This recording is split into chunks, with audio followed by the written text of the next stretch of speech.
As Bitcoin and the majors continue their rejection from the vicinity of the daily baseline, we just might have new hope for a bull market catalyst in the form of China. Meanwhile, Binance offers Komodo staking rewards. Utah becomes the third state in the union to allow blockchain voting. And we've got a lot to talk about, guys. Let's break it all down in today's exciting episode of Breaking Bitcoin. Wrong button.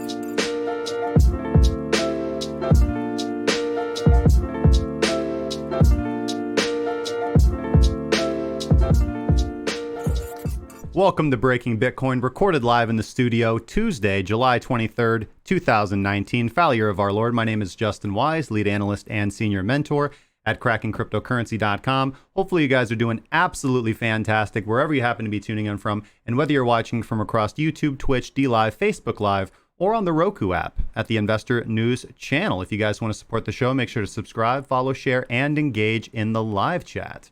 So we've got a fantastic show for you, and as always, brought to you by the Premium Trading Group. If you are a new or aspiring trader, or you an experienced trader looking for a community to help you sharpen your skills, check out premium.crackingcryptocurrency.com for all that our group can offer you. All right, so Premium Trading Group updates. I did not mention this yesterday, and there was so much to talk about. So over the weekend, I published a new indicator called the baseline indicator. As we know, the baseline is a very important part of our strategy because it is an important filter to filter out losing trades from our system. Now, testing different iterations of a baseline can be a lengthy process, so I've made an indicator available to premium subscribers to help expedite that process. With the baseline, you can select from, there's about 15 different iterations of the moving average strategy that you can try different iterations of your baseline through and run it through your strategy tester in a fairly quick and cohesive manner. I'll be publishing the strategy tester actually here pretty soon for Mynx and Wada because that's something that I focused on last night, writing a new upgraded version of the strategy tester to help expedite the process of doing this testing. Of course, what we teach in the group is both how to manually test and then how to do it in Pinecode as well through the strategy tester. Something that we hope to offer in the future is how to do it in Python as well, depending on what library you'd like to use or what backtesting engine you'd like to use as well. There are some popular ones out there. Okay, made some big updates too. The CC Ichimoku script. This one is available to the public. You guys can go check this out right now. If you were using the CC Ichimoku script, you probably noticed that there were just a few bugs on there that I did not get around to fixing until this weekend. So the big one was I finally fixed the one issue where Ichimoku cloud breaks were not plotting on the chart correctly. Obviously, you can see them visually, but if you put on for the visual confirmation signal for it to say, hey, buddy, this is a cloud break, take along, I've gone ahead and fixed that 100%. I've also upgraded the script a little bit, rewritten and refactored the code. It should compile faster for you now, especially when you're flipping through multiple charts.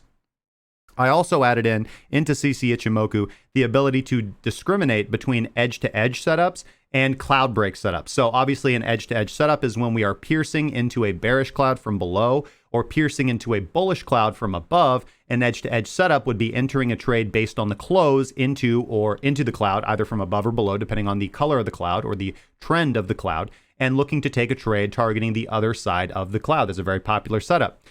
The other type of setup is obviously a clean Kumo cloud break. So that is where we are breaking above either a bullish or bearish cloud or breaking below either a bullish or bearish cloud. Your strategy is going to depend on which type of setup you'd like to do, but it now discriminates between that. You can easily select that. Alerts are the same. Alerts were never affected by this, and everything works perfect. So it's just a very, very nice, good upgrade. I published Mynx V2. I ended up publishing that. Mynx V2 is out. I put that in the hands of the Premium Trading Group members. They have access to running the Mynx line through multiple iterations. They have the option to run the noise line through multiple iterations. I added a smoothing factor. One thing that I'll be adding pretty soon is Z-Lima and a couple other suggestions that I've gotten just over the last day since publishing that. Let's see here. I'm currently working on refactoring the Wada explosion script. Then I'll do the CC exponential moving averages script. Obviously, you guys know that I rewrote Quadriga ATR and Quadriga position sizing as well. Something that I'm going to be doing over this week is doing upgrades to PineScript version 4 as well. I finally got down to really reviewing the code last night. It's really not a whole lot to do, a lot that I'm really interested in. Obviously, one of the newer features that we can do now is plotting labels, actually plotting drawing tools on the chart. They've gone ahead and changed some of the holders, some of the placeholders for different inputs, like for inputs and colors and things like that. So honestly, upgrading to V4 is not a whole lot, not very difficult. So I'll just be doing that. I did Wadatar Explosion last night. I just haven't published it yet.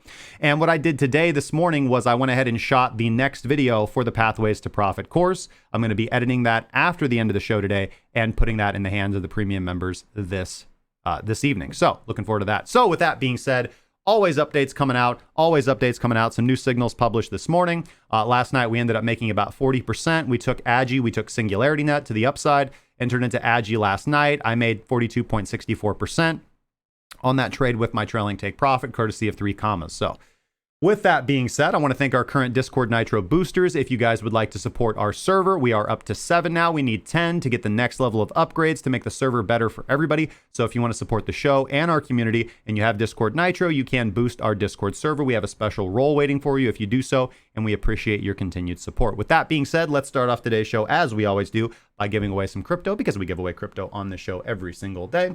And let's head over into the live scene to do such a thing. Let me slide this microphone a little bit closer to me. All right, so let's go over here to our favorite YouTube picker.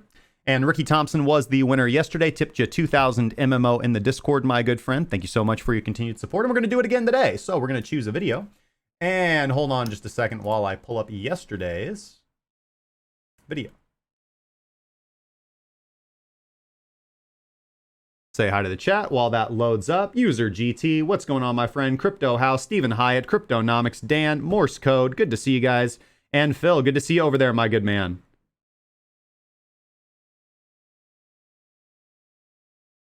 Massive gains, man. Upgrading them skills. So yesterday's video was called India to Ban Cryptocurrencies, Bakkt launches, and a new Binance IEO. We talked about the Wink IEO, how to participate in it. Of course, Americans need not apply, as always. We talked about how Bakkt was launching. Full disclaimer, a little bit of a clickbait there, because we talked about how they didn't really do anything, and we'll talk about that a little bit more today. And we talked about the India cryptocurrency ban. So make sure you guys go check that video out. I thought it was a good video.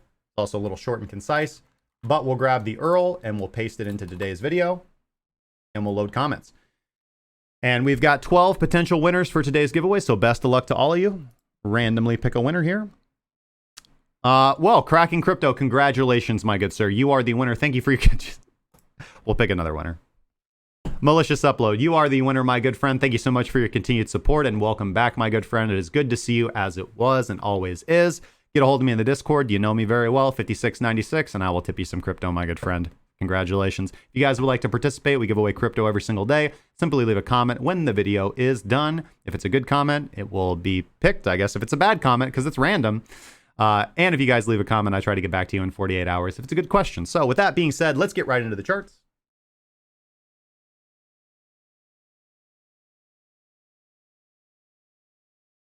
All right. Let's go over to XBT-USD.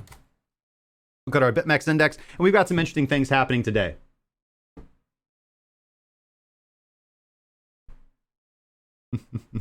Buy the mint some cotton. Of course, I'd never forget, my good friend.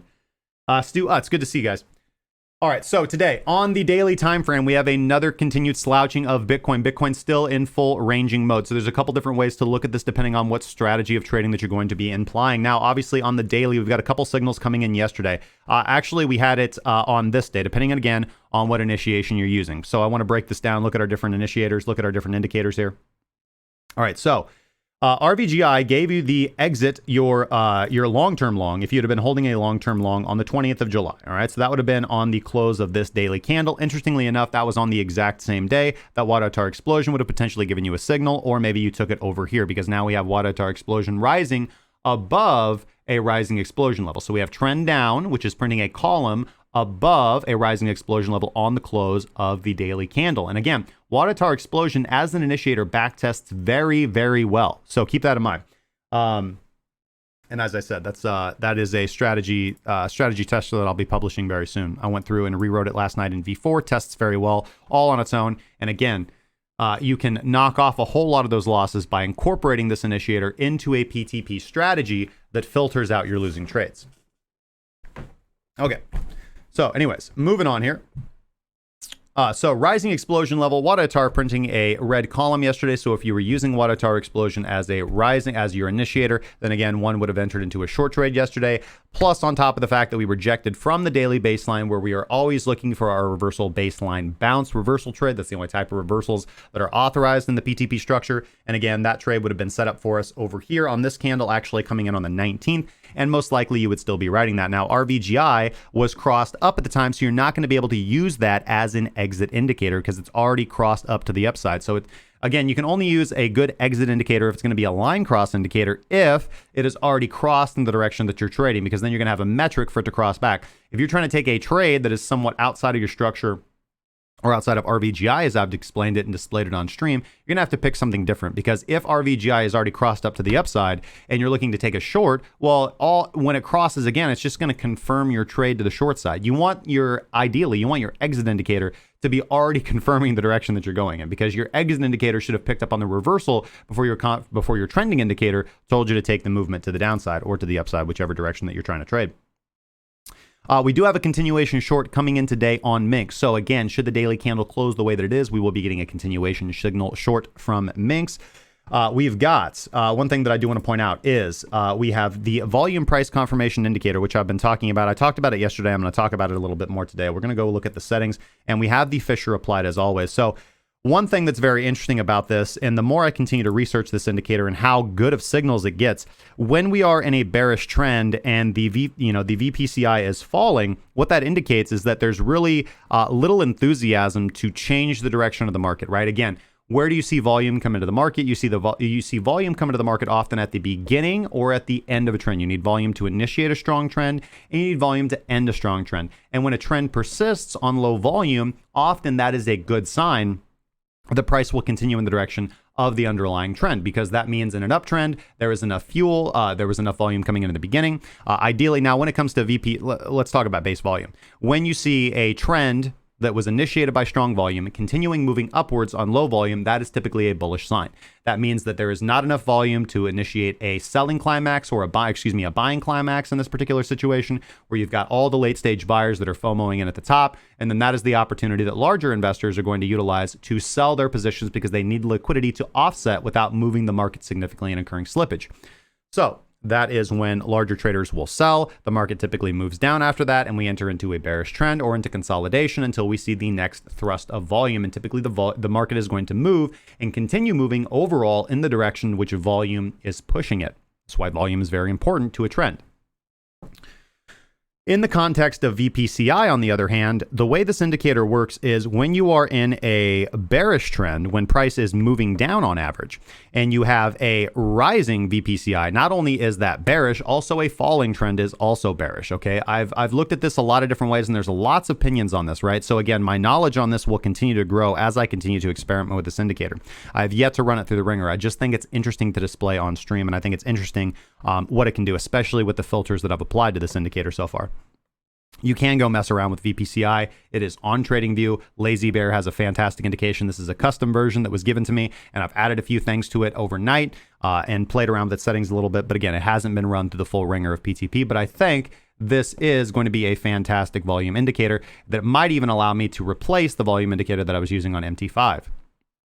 So anyways, as we can see here, what this is indicating is that basically the market is apathetic. The market is lethargic. There's not enough buying stepping in significant numbers to V-bottom out the VPCI, because in the readings in the original scholarly paper on VPCI, the assertion is that what you'll see is when the VPCI V-bottoms up, that is a indication of a significant change in the market, right? That you had a selling climax and enough buyers have bought back in to potentially change the shift of the trend. And then when VPCI remains bullish long enough or pointed up and even breaks the zero line, then that is an indication that the trend is now confirmed to the upside, and you can begin to take trades to the upside is one way to interpret this indicator. But when it is pointed down and price is moving down, really it's to my understanding of it, I don't like reversal indicators. I don't think they're very good when the trend is weak and price is moving to the downside, especially in the context of volume having come in at the top to initiate the buying climax, to initiate the beginning of the bearish trend. until we see that big volume come in toward the bottom to initiate a selling climax, which is going to be characterized again by VPCI V-bottoming up and making a dramatic turn to the downside, then you need to see price moving up with VPCI moving up. If price is moving down and then VPCI starts moving up, that is just telling you that shorts are good for now, because you've yet to see actually the buying climax. You just need to see price actually reverse and start moving to the upside in conjunction with VPCI moving to the upside. As long as price is moving down, with VPCI moving down as it is, typically the trend that I've noticed is that price will continue moving down until price moves down, VPCI moves up. That often indicates that a selling climax is near, and then when price starts moving to the upside and VPCI remains moving up, that is when you can safely exit your short positions and potentially look to enter into a long. So that is one strategic way of looking at this indicator. So now that I've talked about that for length, let's get back into what we're actually talking about here. So let's look at the rest of our indicators. Where is CCI below zero? Where is Mynx below the zero line? Mynx rejected from the zero line. So that means we had a good setup for a bearish continuation trade. You were actually getting that signal today. If you would have looked at the 12-hour, you would have already gotten the short signal as we took in the group. So the only other mitigating factor here is where we're at. We are resting on the secondary baseline on the daily time frame. And again, I've talked about this jaws of death scenario before, where we are in a bullish trend and we have a volume spike, we have a buying climax, price breaks the daily baseline, finds support on the secondary baseline, and ranges between the primary and the secondary baseline for an extended period of time, generally 10 to 15 days, as I talked about with the Litecoin example, as I've pointed out in many other USDT pair examples and USD pair examples, and then price actualizes to the downside. Price does break to the downside. So there are really two scenarios here. You're looking for a very short-lived reversal trade, potentially getting an entry off the secondary baseline and looking to target the primary baseline, or you're just looking to hold on tight to your shorts. Now, again, I saw somebody comment in the chat earlier as I was kind of looking through this, and somebody said, you know, this seems like a good setup for a short squeeze. Absolutely. So if you're a lower time frame trader, if you're looking for that entry on the lower time frames, you need to be careful of that. But when you are a positional or swing trader like we tend to be in the group, then really that stuff doesn't worry. That stuff doesn't worry you too much, because your stop loss should be outside of the range of daily volatility, and a short squeeze is not going to go far beyond that range of daily volatility. Short squeezes are intended to push price up or push price down. Either way you want to look at it, to liquidate shorts before price actually moves to the downside. So a short squeeze by definition is when price is moving down. People think that it's going to fall out the bottom. So individuals start panicking and putting on lots of short positions, and then price moves up very rapidly, grabs all that liquidity, liquidates all of them. That is where actual smarter investors, smarter money is actually getting filled on their short orders, and then price moves to the downside because they move down with, because there's no buying pressure. There was no real buying pressure to move price to the upside. It was manipulated.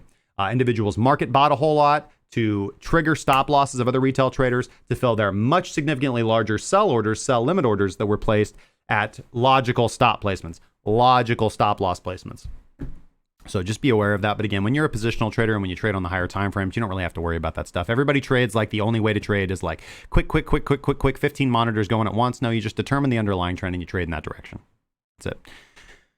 All right. So other than that, not a whole lot to talk about. Let's go down to the lower time frames. As we can see, got the 12-hour confirmed short signal. We had broken above the primary baseline right here for some consolidation. Wada kept us out from taking the long, which is a good thing. Wada doing exactly what it's supposed to do. And we finally got the 12-hour short confirmation. We closed below the primary baseline on the previous 12-hour candle close, so last night's daily close. And on this morning's 12-hour close, we actually got Wada above the explosion level. So confirming for the first time the explosion to the downside. Do we have the Bollinger Bands moving apart from each other? No, we do not yet. That is what is going to be characterized by a rising explosion level. But in this particular situation, with Mynx confirming a short signal, Wada confirming CCI below zero, and again, VPCI falling below zero and moving to the downside, I feel that's a pretty good setup for a short trade. And again, giving you a nice, giving you a pretty comfortable margin on your stop loss there. Something that I don't think we're gonna have to worry about. Now, obviously, if you are down on the hourly time frames, you know, again, look, I mean, this is somewhat of a short squeeze. I mean, not what people think is always going to be that epic short squeeze, but that's exactly what this is. You have price move to the downside. It is bought up. Price wicks to the upside rapidly and grabs all these stop losses. Anybody that tried to short here on the hourly time frame, they're going to be placing their stop losses right around here above this local high, and boom, they get tagged out. Now, price has come up to the hourly baseline, where what would I be looking for at this point in time? I'd be looking for a rejection. So the two trades on the table, and you can even take these trades simultaneously too, by the way. You can take a short trade now, right? You can take the 12-hour setup. You can go over to a different account and you can take a hedge long to be taking that reversal trade up to the primary baseline, as we talked about on the daily time frame. Let's say we get a base off the secondary baseline. So you enter into your short here. Price moves up to the primary baseline. You take profits on your long. You're underwater on your shorts. You look at that area to add to your short position, right? To add to your short position should price go up that high. So either way, the optimum scenario, you're underwater on your short, you make money on your long, you get filled at a better average entry price on your short, and then price moves in the direction of the dominant trend because you're safer to hold shorts because price is below the daily baseline and the trend is bearish. So there are a couple ways that can work out to where you break even or probably make a slight profit in the end, depends on how you position size. In worst case scenario, you lose very little because you've hedged your position up. And again, hedging and taking not a loss is better often than it's always better than taking a loss. And sometimes preserving your capital and taking the smart trade is better than risking a large loss. Again, there are 4 things that can happen when you put on a trade. You can have a small win, a small loss, a big win, or a big loss. And what we do in the group, the first thing that we do is sit all our traders down and teach them how to avoid big losses. If you can avoid big losses, you can stay in the game. And that all comes down to position sizing and discipline. This really pains me to see. This really pains me to say, but I talked to a trader the other day, and I'm trying to, I hope that the person watching, I'm not going to mention your name or anything. And again, I hope you don't feel like I'm calling you out or anything, my friend, because I've known you for a while. I don't know you the best, but I've known you around the internet, and you hit me up to talk to me. And, I remember talking to you, last year, and you were doing pretty well. You had made quite a bit of money, during the 2017 run up, and you preserved that money fairly well. But something happened, and that individual just threw risk management to the wind.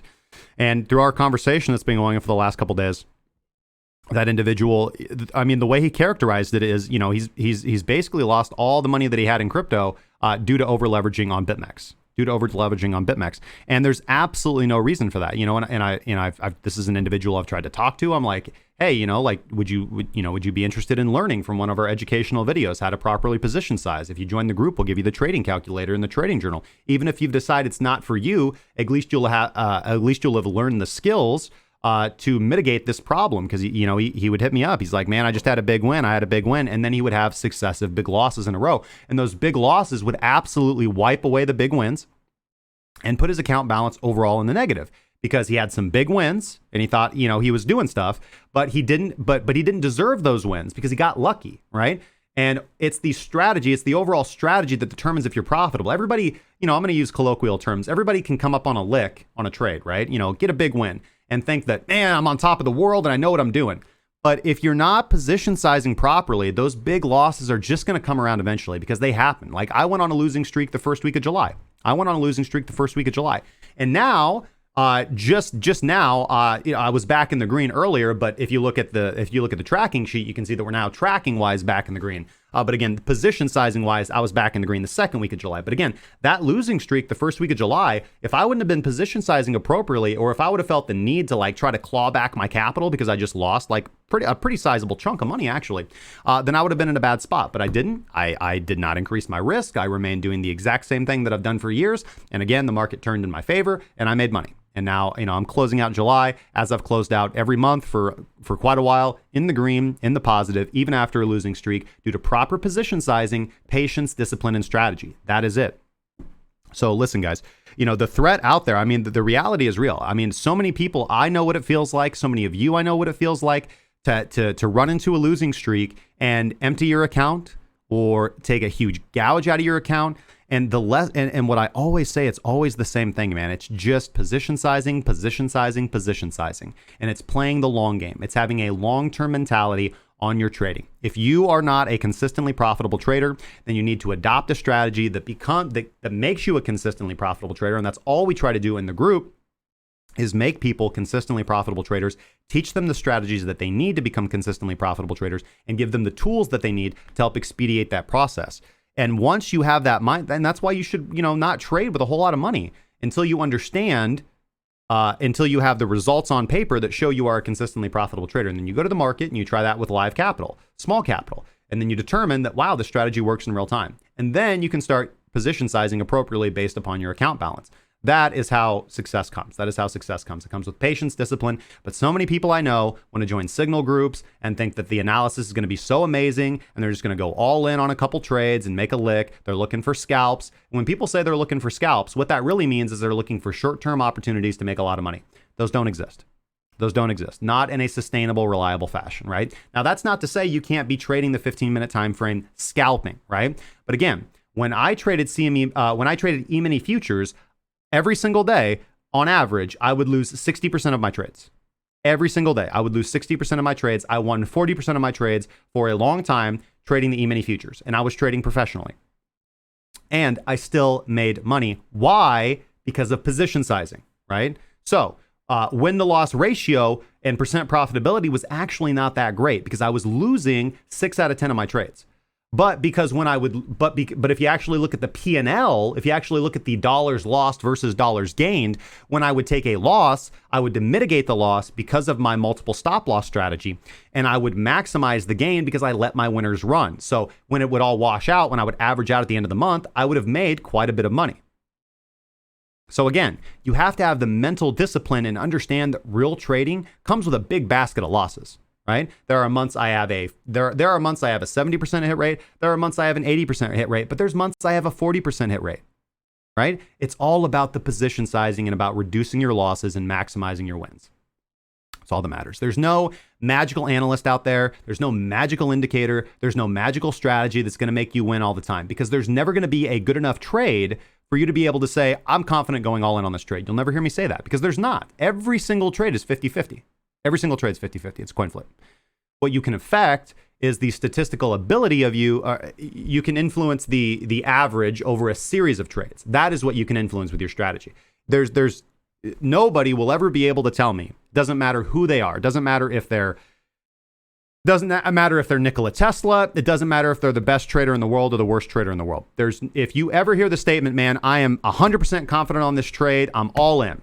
That is somebody who is dangerous, because that is somebody who does not understand statistics and mathematics and that person has an ego that is going to get you, if you listen to that person, in trouble because they're wrong. It doesn't matter what their subjective analysis tells them. It doesn't matter how often they see the same patterns. Every moment in the market is unique, and the market has the ability to take the best analysis, the best signal, and shove it in your face. It happens all the time.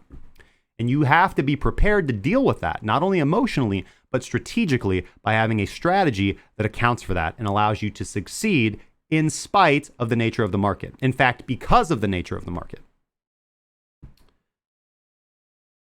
All right. You guys are awesome.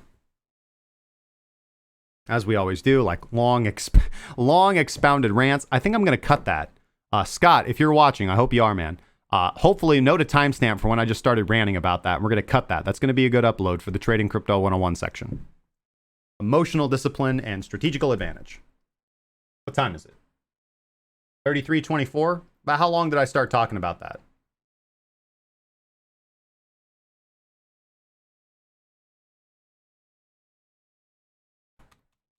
$10 minutes ago? Like, we'll just say like somewhere around 23 minutes. We'll say like ends around like 33 minutes. Cool. I'm cool with that. Sebastian, good to see you, man. I started last week, man.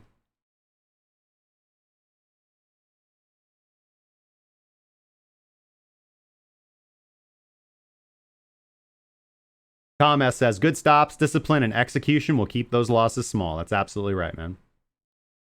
Hedging is always better. It is. It likes to trick the masses. Everyone thinks it's going up, then it goes down, and vice versa.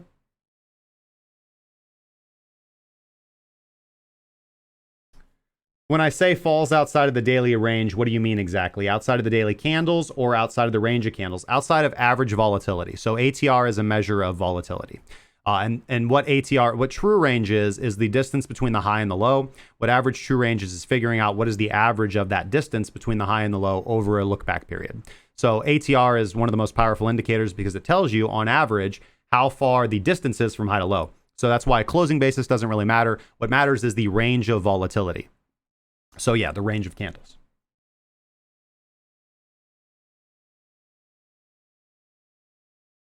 Phil asks, what line shows the range of daily volatility to assist refining trade exposure pal? That's going to be Quadriga ATR, which is my interpretation of the average true range indicator. It displays for us our take profits based on reliable ATR, based on my mathematics of refining ATR, and it tells us our optimum stop loss placement. So all the lines in Quadriga ATR. In fact, I got a huge video on that, man. Make sure you go check that out in the premium webinar section. Multiple. Morse Code says, I am officially on ByBit, bro. Thanks to you. Well, congratulations, man. Good. Manchester, UK in the house. What up, guys? Theosy says, I should somehow include comments from Twitch as well. Not a fan of YouTube. Yeah, I'm on. I see your comments, bro. Sometimes they just come so fast. All right, let's slide down. Yeah, but being Dr. Strangelove is so fun. Can I look at Agi? Yeah, sure, man. Cornish Trader, good to see you guys. All right. So we talked about the 12-hour time frame. We talked about the daily time frame. We can go down to the 4-hour time frame. 4-hour time frame had us set up for a nice short right here is where we got the signal from Mynx. Wadatar Explosion confirmed it on the very next candle. In fact, this candle also represents an initiation from Wadatar Explosion itself. We would have already hit take profit 1 on that short. Our stop loss would be at break even right here, right a little bit above the 4-hour baseline, and we'd be good. Again, we are coming off the heels still, guys, of this baseline cross under on the 4-hour chart. When you're coming off the heels of that baseline cross under, you look for shorts. You know, let's just look at the chart. I'm going to take Quadriga ATR off. Okay. So when the daily trend is bearish, okay, I understand. You know, everybody thinks, everybody looks at, big candles like this and was like, oh, it's a fantastic trade. So that was one trade. But from the moment when we had the baseline cross under, on average, what was the safest position to hold? It was short. The safest position to hold on average at any given moment in time was short. There were a couple instances in this range from July 12th to today where taking a long would have been profitable. But on average, almost at any point you would have opened up a short, you would have been able to make money. So when the daily trend is bearish, you take shorts. When the daily trend is bullish, you take longs. That right there will preserve a lot of losses. You can't fight in here. This is the war room. It is the war room. Okay, let's go over to Ethereum.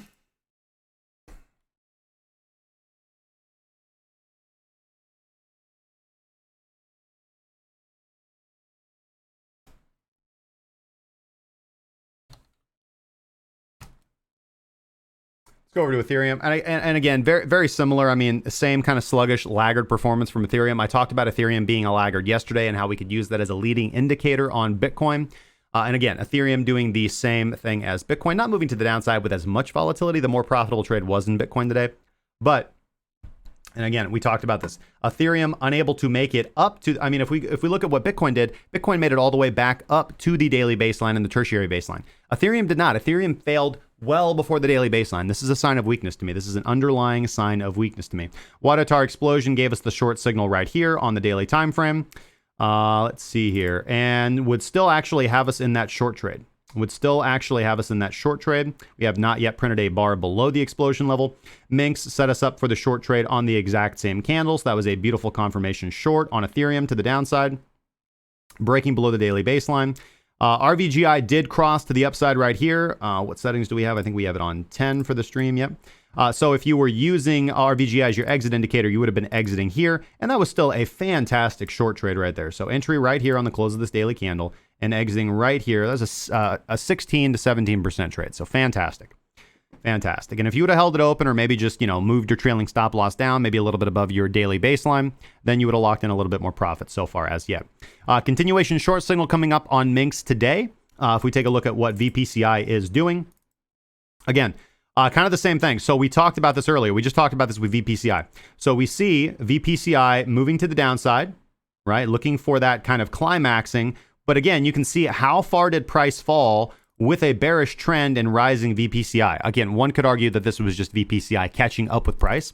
And then we have around this area right here, we have price dropping. We have a bearish trend and we have now a falling trend, meaning this movement to the upside was very weak, because even as price was moving up, we saw VPCI moving down. So it was not confirming the move to the upside. We want to see price rising and VPCI rising. When price is rising and VPCI is falling, it means there's not a lot of volume behind the trend. And you need volume to shift a trend. The trend is to the downside. We're looking for re-entries back into the dominant trend, which this area of price, I would argue, represented that. So, especially given the fact that on Ethereum, we have this daily baseline cross under.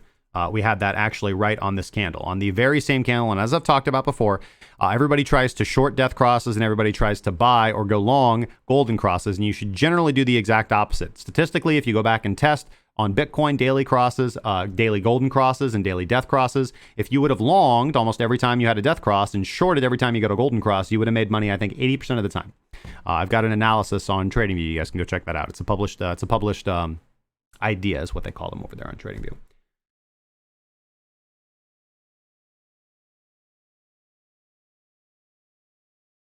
What does it mean when you say you're in a full risk trade, like a full risk short? So there in the course, I teach how to do 3 different methods of position sizing: full risk, adjusted risk, and combined risk. That's all going to be done automatically for you by the advanced trading position size, the advanced position size calculator and trading journal that we provide to all our Premium Plus members. So there's a full walkthrough on that and a tutorial. Make sure you watch that video. But essentially, when I'm taking on a full risk trade, I'm using my account balance. When I'm taking an adjusted risk trade, I am aggregating all my trades based on available capital. And when I'm doing combined risk, I am doing quite what it says. I am mathematically combining the position size of each trade to get a smaller, generally, position size for each trade that is going to aggregate my total risk of all trades at my allowed risk percentage. Again, we walk through all of this in the tutorials in the group.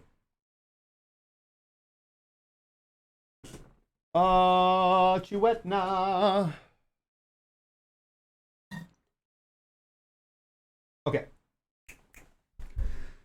So, move that down a little bit.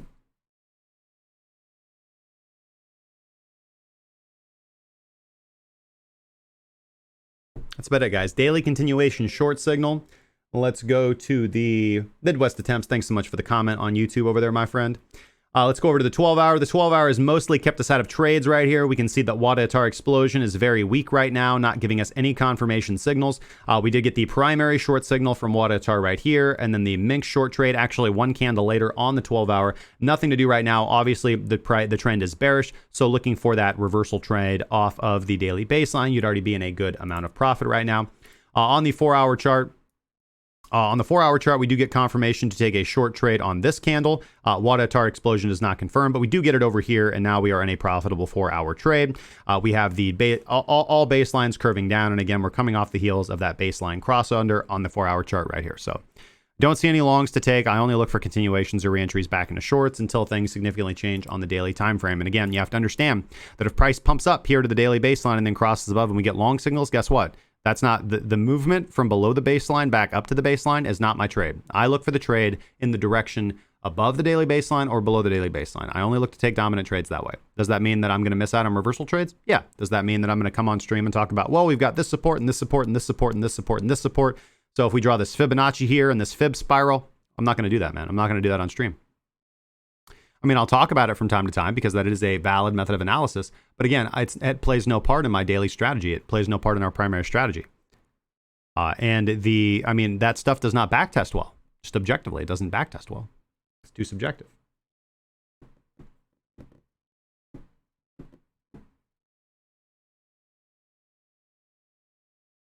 Okay, so let's go to Litecoin after this.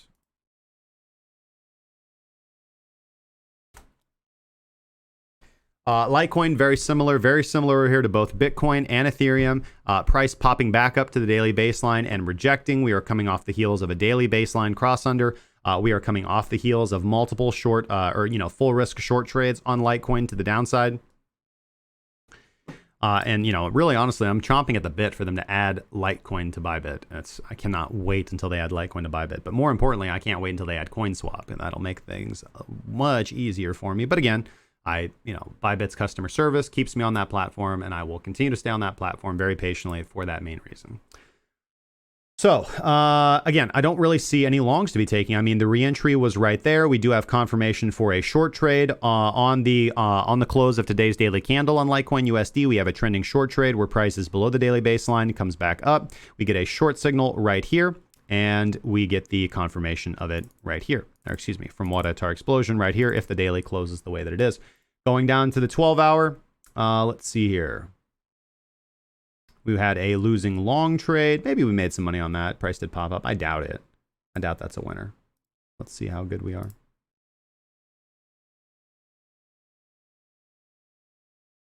Yeah, no. If we'd have used this ATR on the next candle close, we would have gotten there, but no. Nope, that was a losing trade. And we are being kept out of the short trade on the 12-hour. Mynx giving us a signal, but Wadatar Explosion not confirming.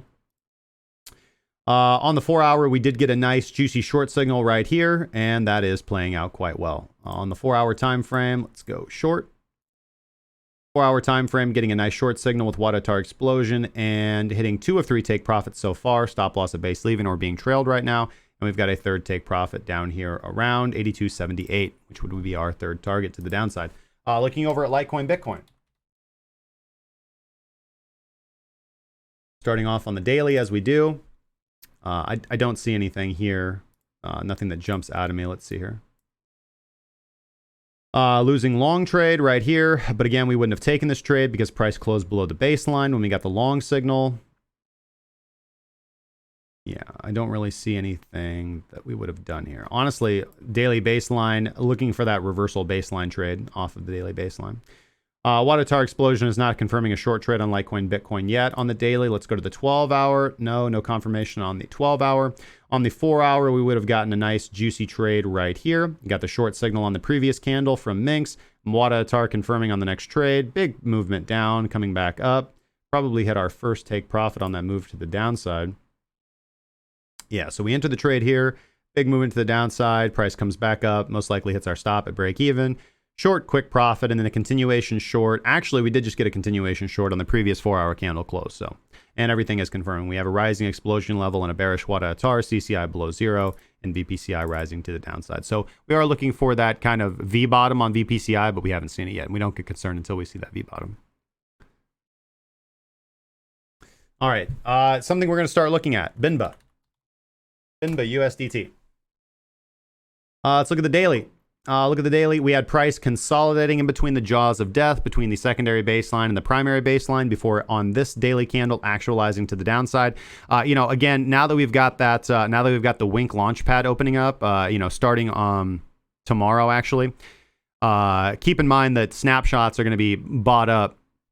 Again, I don't think this launchpad, I don't think the Wink, the way they're doing it, there isn't a whole lot of money involved in it. From what I understand, it's $30 a ticket, as I went over yesterday.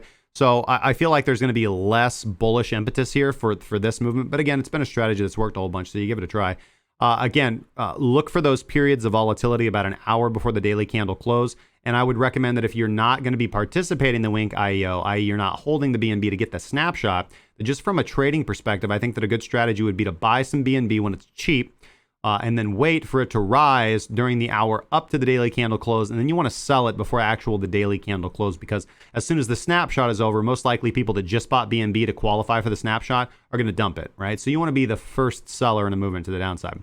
So you want to sell right before, even a minute before the snapshot, before everybody else is a decent strategy, I think. So if you're holding on to BNB, again, I'm not going to advise you on this trade, but I think that if you're holding on to some BNB, again, I think you can hold on to it because price will probably pump up when we get closer to the daily candle close, as it will likely do for about another week as we've got this launchpad snapshot thing going on. Going over to the 12-hour time frame, we did get a... No, we did not. What about here? Yeah, here. Here we got a long signal right here to take on BNB USDT. That would have been a very nice trade to the upside on the 12-hour time frame. That's about it. We don't have anything other than that. On the 4-hour time frame, getting a couple decent bullish signals. Got one here. That would have been a short-term good trade right there. Let's get rid of QATR. Did have a short signal on this candle right here. Of course, we can't short BNB USDT.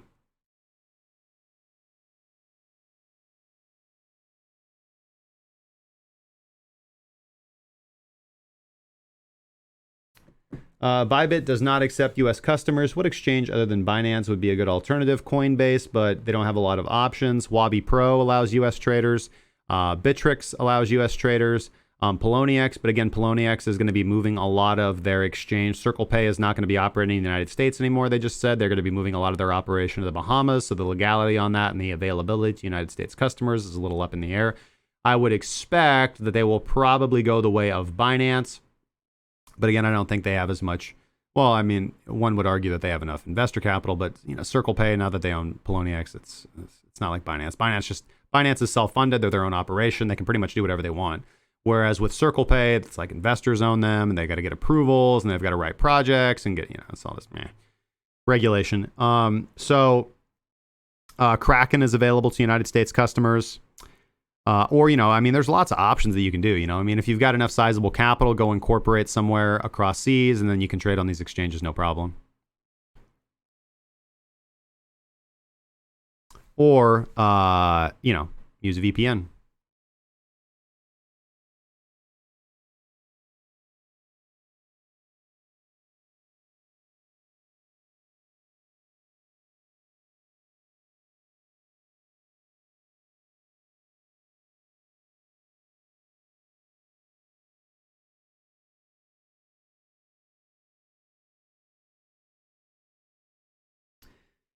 BTC boy, can you teach us how to analyze low sat coins like NPXS? Can you take a look? Honestly, when low sat coins trend, you want to try and get into trending trades. I've found that low sat coins give you more false signals than coins with higher liquidity. And typically there's only good trades on low sat coins very infrequently, because more often than not, they just move a couple sats. And unless your strategy is on playing the spread, you're not going to have a lot of success trading those. But like with Singularity.net, with Agi, for the example, we got the good trending signal and price shot up 40%. When low sat coins move, they move. And we took that trade last night. Like I said, I made 42.64% on that trade last night. So again, good things.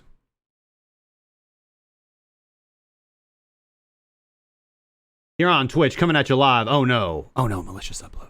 Don't do it.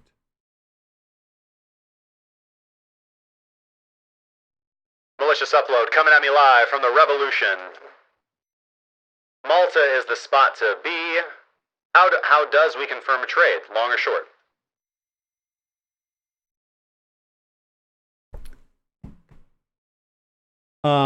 Well, again, how does Wadatar explosion confirm a trade, long or short? So you want to be printing a column above the explosion level with the same color as the direction that you want to trade in.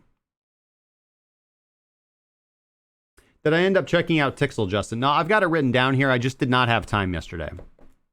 It's something that I want to check out. If you want to send me some documentation in the Discord, I'd be happy to take a closer look.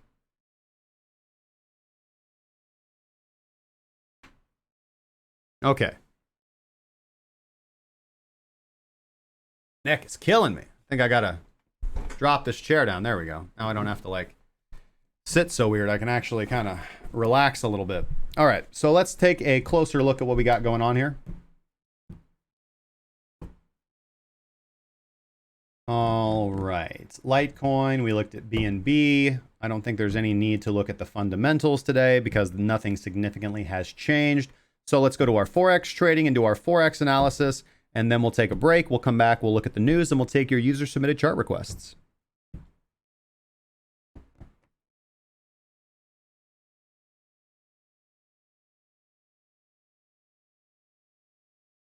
Is there a ByBit Bitcoin USD page on TradingView? Not yet. Not yet. ByBit is working on getting supported by TradingView. That's on TradingView, not ByBit. Forex. Let's see how the Forex trades are doing today. Okay, we do have one live pulled open. Let's go to the daily. Okay. On the daily, ended up still holding on to the Aussie yen trade. Nothing so much to do here. Price is consolidating between those jaws of death coming from the upside. Price did have a little bit of a pullback back down to the daily baseline, so we'll wait. This is a trade I'm holding. Aussie dollar. Let's take a look at what we got here.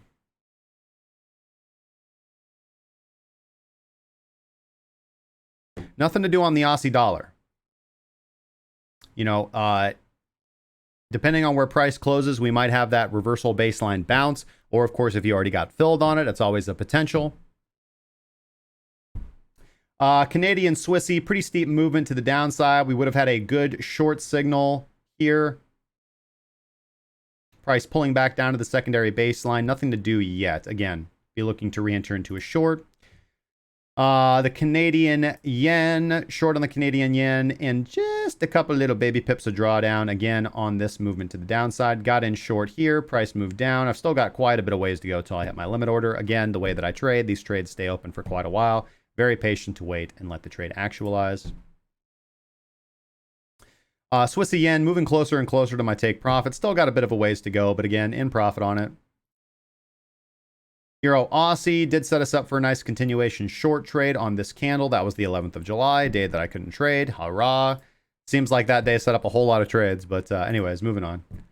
Euro Swissy continues to move to the downside. Euro Kiwi, I continue to hold the Euro Kiwi open again. You guys know I tightened up my stop loss yesterday. Kind of a good thing. We got a nice, bullish engulfing candle and a bullish engulfing candle on the current candle and what looks to be like a Morningstar candlestick pattern, which is obviously generally a reversal pattern. Again, you guys know that we don't trade those, but just something to point out and analyze. I'll wait for RVGI to cross over and give me that good exit. Let's look at the Euro Pound. Euro Pound moving in the direction that I want. Entered into a short trade over here a couple of days ago, and now price breaking down below the tertiary baseline on its eventual way down to the daily baseline. I do think that this is a trend reversal for the Euro Pound.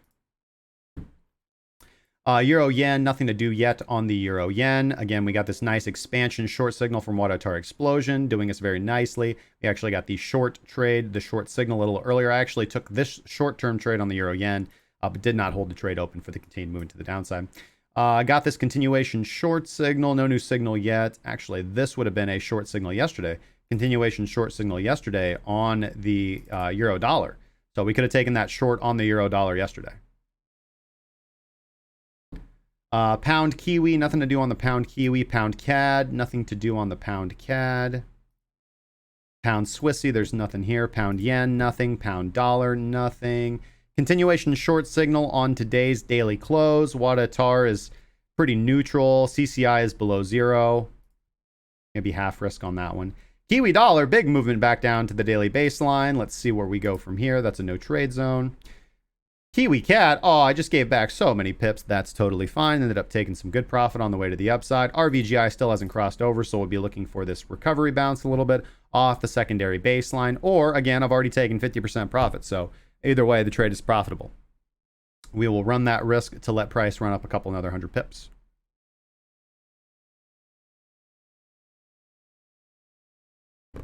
Kiwi Swissy, nothing to do. Again, pullback. Seeing like some short-term pullbacks on a lot of these coins back to the cluster, the daily baseline, reversion to the mean trades. So no good setups for us as trend-following traders yet. Nothing to do on the Kiwi Yen, nor the Dollar CAD, nor the Pound Aussie. Actually, let's go back to that Dollar CAD. Dollar CAD might be giving us a long signal today. VPCI is falling, though, so I don't really like that. But again, not an official part of my strategy yet. So again, that's a trade I normally take.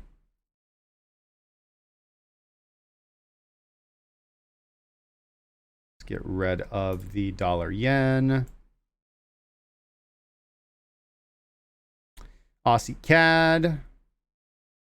Hit TP1. Ooh, okay, hit TP1 and price has come back a little bit below my entry. So we'll go ahead and close that position because we already hit take profit 1 on this candle to the upside on the Aussie CAD and close that trade out in profit, selling 50% here and 50% just a little bit back below even. So that's a profitable trade, washes out. Aussie Swissy, and nothing yet from the dollar yuan. Still looking for that big break out of the dollar yuan, consolidating within the jaws of death, volatility getting very, very low. What follows low volatility? High volatility.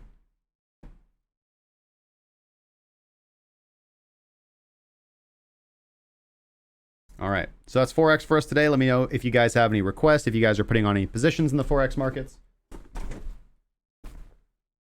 All right.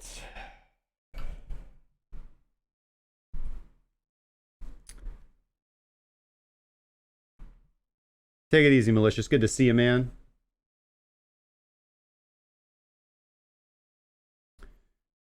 Does my trading strategy work with Wyckoff or Elliott Wave, or is it standalone? My opinion, please. So I quite like Wyckoff theory of accumulation and distribution. I used to trade the markets almost exclusively according to accumulation distribution theory. I don't anymore. So PTP is an objective technical indicator-based strategy that removes all the noise from the market and removes all facets of subjectivity. Everything is quantified. Everything is data-driven. Either a value is true or it is not, and you either take a trade or you do not. There is no... we don't do any of that. We don't gaze at the charts. We don't wonder if this is accumulation. We don't look at support and resistance. We just don't simply do none of that. We find indicators. They give us reliable signals. We backtest them to assure that they objectively provide good signals, and then we objectively apply filters to reduce losing trades. There's a lot more to the strategy. We do go through how to apply discretionary trades, and in the future, we'll also be doing courses on price action and lower time frame scalping and things like that. We actually have full webinars on that in the premium group already, but does it work well with either of them? Sure, it can, because remember, the trading strategy is going to be what gets you in and out of the trade, right? So you can use Wyckoff theory or Elliott wave analysis, even though I don't recommend the latter. You can use that as discretionary position sizing, right? So for example, if your Elliott wave theory or if your Wyckoff theory is telling you that you think you are more directionally biased to the upside, when you get a long signal, again, potentially you can apply discretionary position sizing to that. And again, this is something that if you apply rules to it, you can objectively backtest this. The reason why I don't tend to like Elliott wave theory nowadays, and the reason why, well, I've never really liked Elliott wave theory, and the reason why I don't train people to do Wyckoff accumulation distribution theory of markup and markdown, even though I still use those words when I analyze market dynamics and market fundamentals, because I think that, you know, he is right in the way that he describes things. The problem with accumulation distribution is that you don't know in advance. You have to predict the market. You have to apply subjective interpretation. And that subjective interpretation does not backtest very well, right? My indicators backtest very well. Indicators that I've tested. Listen, I've tested thousands and thousands of indicators. Most absolutely sucked. Some were really good. Wait, I can't gaze at the charts. So can it? Yes, if you can objectively apply rules to your trading system with Elliott waves and Wyckoff and formulate them in. And again, you're going to find out. It's just going to depend on how well things backtest. That's it. I mean, that's what's beautiful about the way that we trade and the way that we teach. It's nothing that we do is take my word for it. It's here you go. Here's how you do it. Go test it. Tell me if it works. And then everybody in the group is working on building their own unique systems and trying different iterations, and they communicate and they talk. It's great to watch, man. It really is great to watch. Bullseye. That voice FX thing is awesome. Can you tell what hardware that is? Yeah. This is the Go XLR, and this is an Audio-Technica AT microphone. So it is. It just does a whole lot of things. It just does a whole lot of things. It's the Go XLR microphone, it's the Go XLR mixer. It's designed for streaming. Costs around $400 to $500 depending on where you buy it. All right, with that being said, guys, we're going to take a quick break. Before we go to break, as traders, selecting the exchange that we are going to trade on is one of the most important decisions that we could ever make. So as a professional, I'm often asked what metrics I use to evaluate an exchange to determine whether or not I want to trade on it. I always say the same thing: security, ease of use, and customer service. Now, we know that there are risks when we trade on cryptocurrency exchanges. Again, not your keys, not your funds. The nice thing about trading on a leveraged exchange such as ByBit is that you can keep less capital on deposit while still taking the appropriate position sizing, therefore significantly reducing your counterparty risk, because that is what margin is supposed to do. It allows you to hold less funds in Bitcoin on the exchange or any crypto and hold more in cold storage where it is safe in your control. This is what I personally do. Now, as far as customer service, that is one of my most delineating features when it comes to choosing an exchange. And one of the reasons why I chose ByBit over any other leveraged platform out there is because of their customer service. Every single issue anybody has ever come to me with ByBit, ByBit has resolved the issue. They have fantastic customer service. They have good outreach. Anyways, if you guys would like to check out ByBit for yourself, that is the exchange where I trade Bitcoin futures. You guys can go to bybit.crackingcryptocurrency.com. The link is in the description down below. To sign up for their exchange, they will give you, if you use that link, up to $60 in free margin to test their platform out, and you can decide for yourself if you want to make the switch from BitMEX or Deribit. Again, that's bybit.crackingcryptocurrency.com. Link is in the description down below. We'll be right back, guys. When we return, we're going to go over the news. We're going to talk about the new bull market catalyst. We're going to talk about Binance and Komodo, and we're going to talk about Bakkt. And we're going to take your user submitted chart request. So don't go anywhere and keep that chat going while I'm gone, guys.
And we're back, guys. Thank you so much for holding in there for me for the break. And we've got a fantastic second hour for you guys. All right, good comments in the chat. So let's head over to the live scene and let's break down today's news. I got to come up with something. I got to come up with like a track, you know, something like let's do this.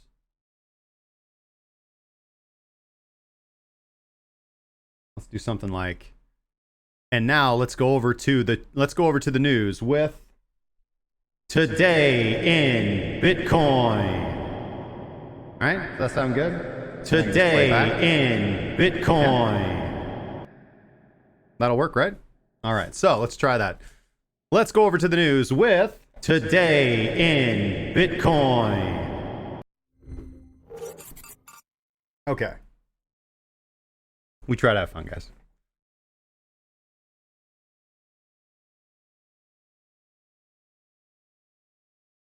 Something went wrong with my restream.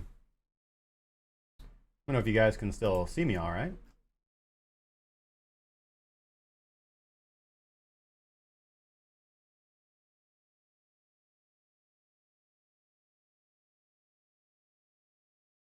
Cool.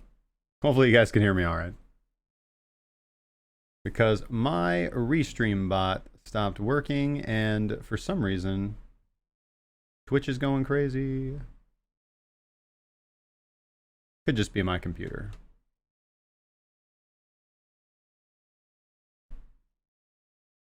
Interesting.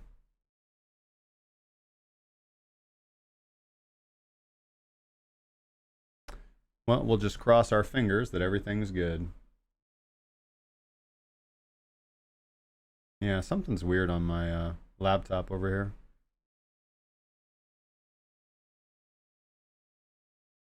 There we go. Let's try that. That seemed to work.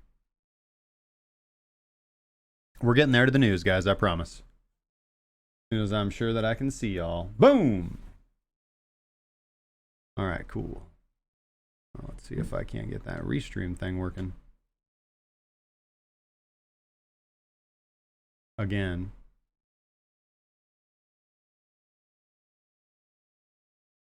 Boom, populated. Boom.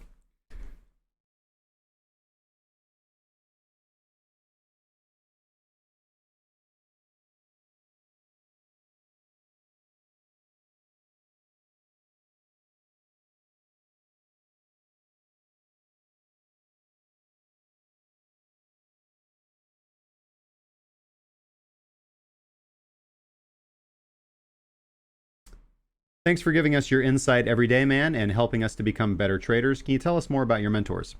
Yeah, you know, again, I've had quite a few people that have helped me out quite a lot in my life, and I owe them an infinite amount of gratitude.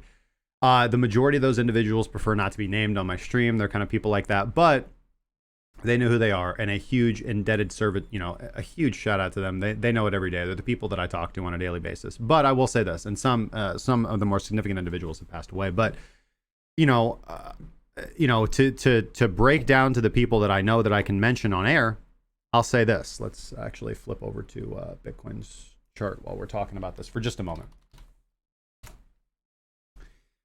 My father.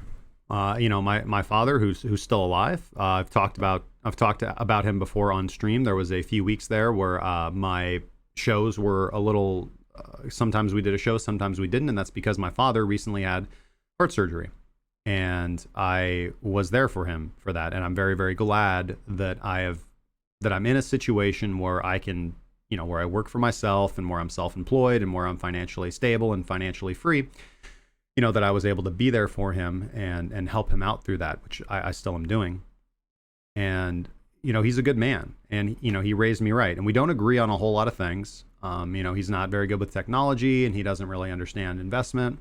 But he taught me to, honestly, my father taught me to be a good person, and he taught me to seek truth. He taught me that there are good people, basically, and there are bad people in the world. And he showed me through demonstration, not explication, what type of man I should be. And it took me a long time to take those lessons to heart. I'm not going to lie. I was young and dumb when I was younger, really young and dumb.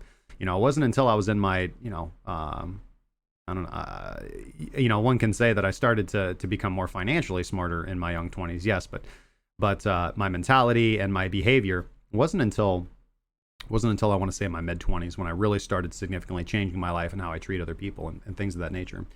And, part of that's just young rebellion and things like that. But again, huge shout out goes to my dad for just raising me to be a good person. Like having a good father is invaluable. And that's why I'm so passionate about being a good father to my children. Raising my children the right way, because again, I've talked about this a lot before. I have very firm ideals and beliefs about raising kids. And I think that public school is fairly terrible, not because of the teachers or anything like that, although that's another topic, but because schools completely walk away from three main topics that I think should be the most important thing for young people to learn. The data that you learn at school is almost completely irrelevant because you can look up data, right? Knowledge is what's important. Knowledge. Shout out to Ty Lopez. Ethics are what's important. How to think, critical problem solving, and investing. That's it. Understanding money, understanding ethics, and understanding philosophy. I think that those are the absolute most critical things that kids need to learn because that is going to shape their decisions throughout their lives. You can input as much data as you want, but if a human being doesn't understand how to take that data and apply it with critical thinking or apply it socially with morality or ethics, then again, and we live in the most connected age in history, but we teach our children no ethics and no discipline and no philosophy.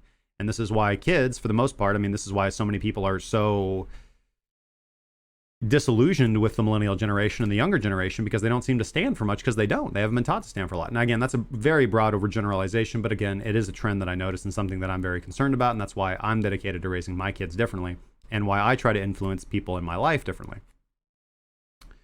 So touch on that a little bit more later. I feel like I've talked a little bit too much about that, but definitely big shout out to my father.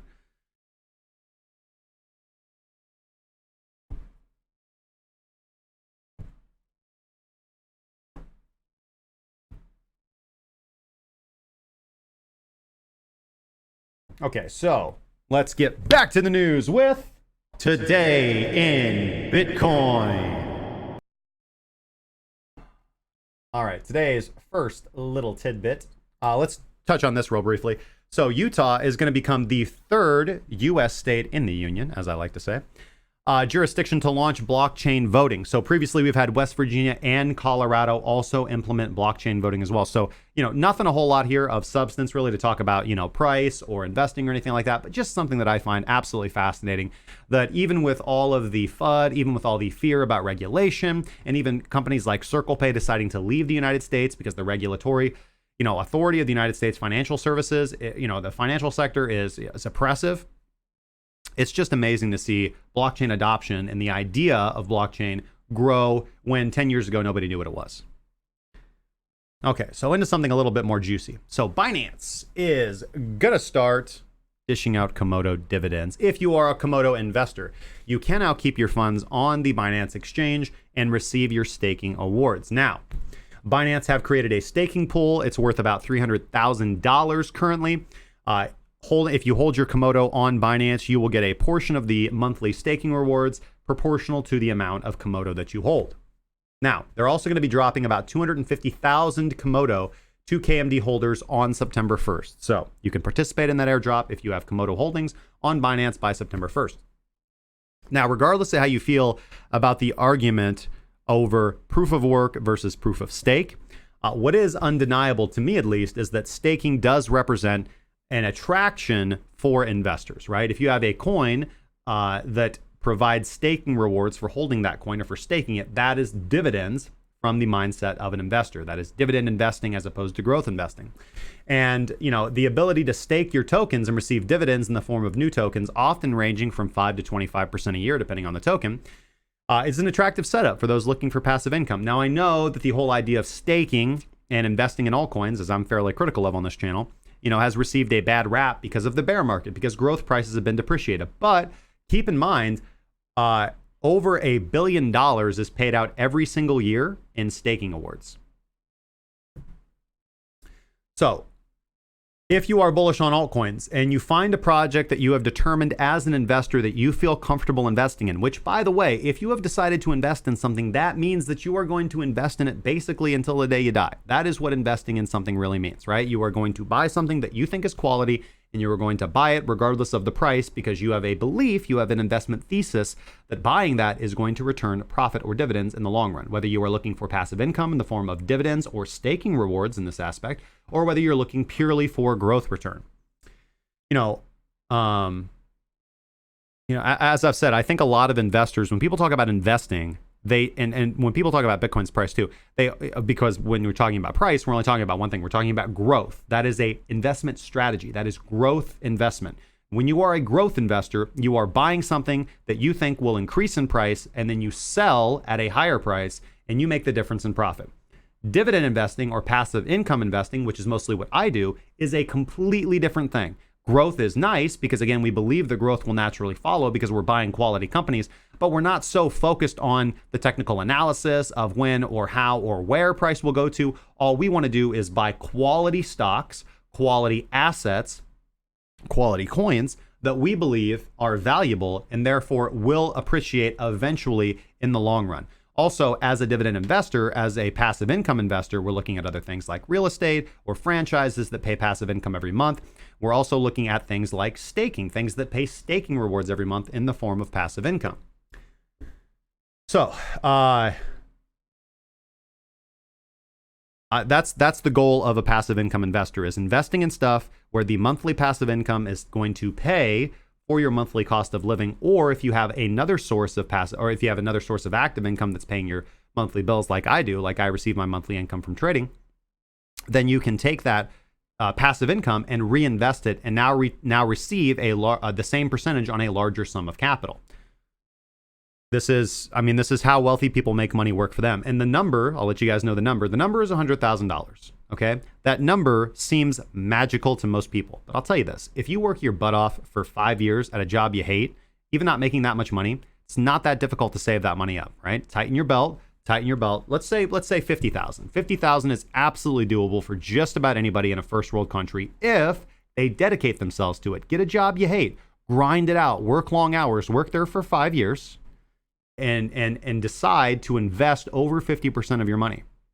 And once you reach that $100,000 threshold, your money starts magically working for you. I noticed it in my own life, and this is true of everybody who's ever invested in anything ever. This is why there is this progression toward wealthier getting wealthy, because their money is working for them. They don't really have to do anything as far as active income goes. Whereas people who are under that threshold or in poor economic conditions refuse to save, refuse to invest, refuse to use the tools that are available to them, and generally live paycheck to paycheck and slip further and further into poverty. Now, there's things that we can do to improve that. I think that improving education is the most primary thing. I firmly am against any redistribution of wealth that is forced and mandated by the government. That is a slippery slope toward tyranny. So, I think staking is a good alternative, at least in the mind of if you're interested or bullish on altcoin investing, then I think that staking investment is a good alternative. I think it's the exact same thing, not the exact same thing in terms of quality or risk, perhaps right now, but it's a good alternative to that passive income investment. You're looking to invest in things that are going to return passive income for staking rewards. Now, obviously, holding your tokens on an exchange comes with all the risk that we are aware of, because not your keys, not your private keys, not your funds. We are all well aware of this. And this is why I recommend that people use leveraged exchanges and use leverage appropriately so that they can keep their funds in cold storage safely. However, for newer investors, running a node or leaving your computer on all the time to receive staking rewards in a stake, let's just be honest, it's difficult. It is a pain point, especially for those who are not very technologically able, right? There are some that are easier to do than others, like, for example, MMO. MMO coin is super simple. You download the wallet and you boot it up and you stake, and it's that easy. Same with Spectre Security Coin, same with X42. You just literally download the wallet and it does all the work for you.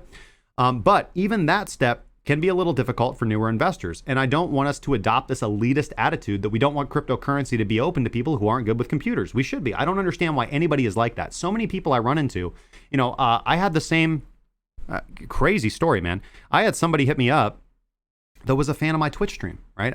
Somebody hit me up that was a fan of my Twitch stream, and he seemed like a nice guy. And, we talked for a while, and he was like, yeah, man, great show, blah, blah, blah.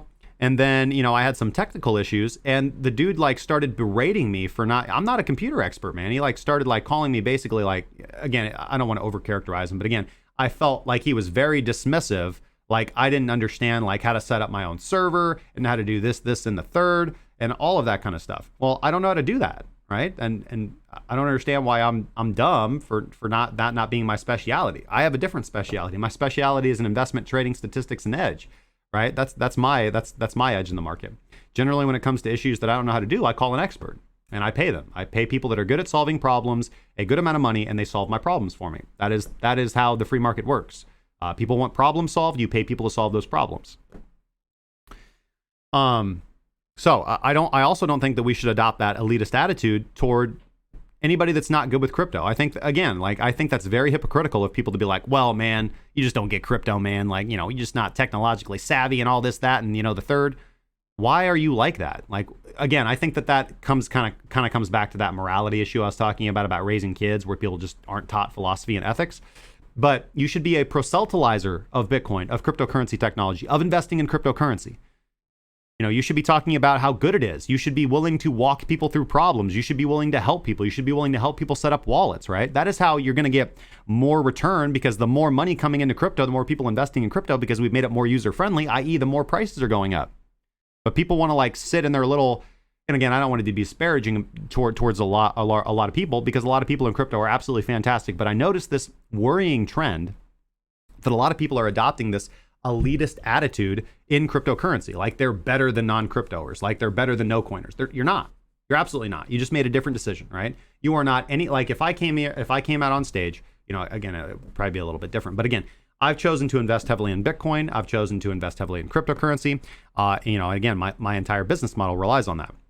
And I am no better than somebody who says, you know what, Bitcoin's just not for me, and I'm going to invest in stocks, right? You hear all these people are going to come up with their philosophical things and say, well, they're supporting murder and anti-free marketalism and the denial of the spirit and, you know, humans not going to Mars. What? They're a human being, man. Human beings are full of the ability to be wise, but dumb, and intelligent, but dumb, and kind, but malevolent. Those same emotions, those same abilities exist in all of us. Your job as a functioning, rational, successful, positive human being is to try to bridge the gap between those people. I mean, it's not a frickin' war, man. You know, I don't believe that the world is run by Illuminati lizard lords, and the framing of the situation is not us against them. It's not that, man. Bitcoin is a new technology that is better than current existing monetary systems, that is better than current payment structures, that because of its very design, ushers in a lot of fantastic libertarian ideals or cypherpunk ideals or crypto anarchist ideas. And it's better overall for humanity. And humanity adopts the better philosophy, the better technology, given enough time. And we need to be open arms explaining this to them, not, well, I guess we're just going to have to throw you up on the wall and shoot you if you don't use Bitcoin. You're not going to get anywhere that way, man. You're not going to get anywhere that way. You catch more flies with honey rather than with vinegar. So, you know, again, help people, you know, be there to help people, be there to grow cryptocurrency in a positive way. You know, if your altcoin's not doing very well, go talk about it, man. You know, as much as people like find it annoying that people post about altcoins, fuck, they're just doing what they're doing, man. They're hustling. Go hustle. Get your hustle on. Okay. How Bitcoin is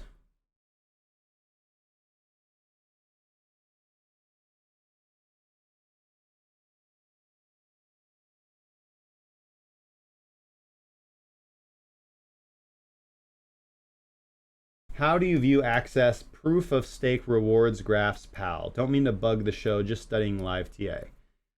That information is typically going to be in, you know, you can, it's on the blockchain. You would have to do some chain analysis, and I'm sure depending on what cryptocurrency you were talking about, you would be able to find that information, you know, check out different, depending on what crypto you're interested in, but I would check with that crypto's Reddit, with their Telegram, with their official website, you know, all that information's on the blockchain. Every time staking rewards are paid out, that's all on the blockchain.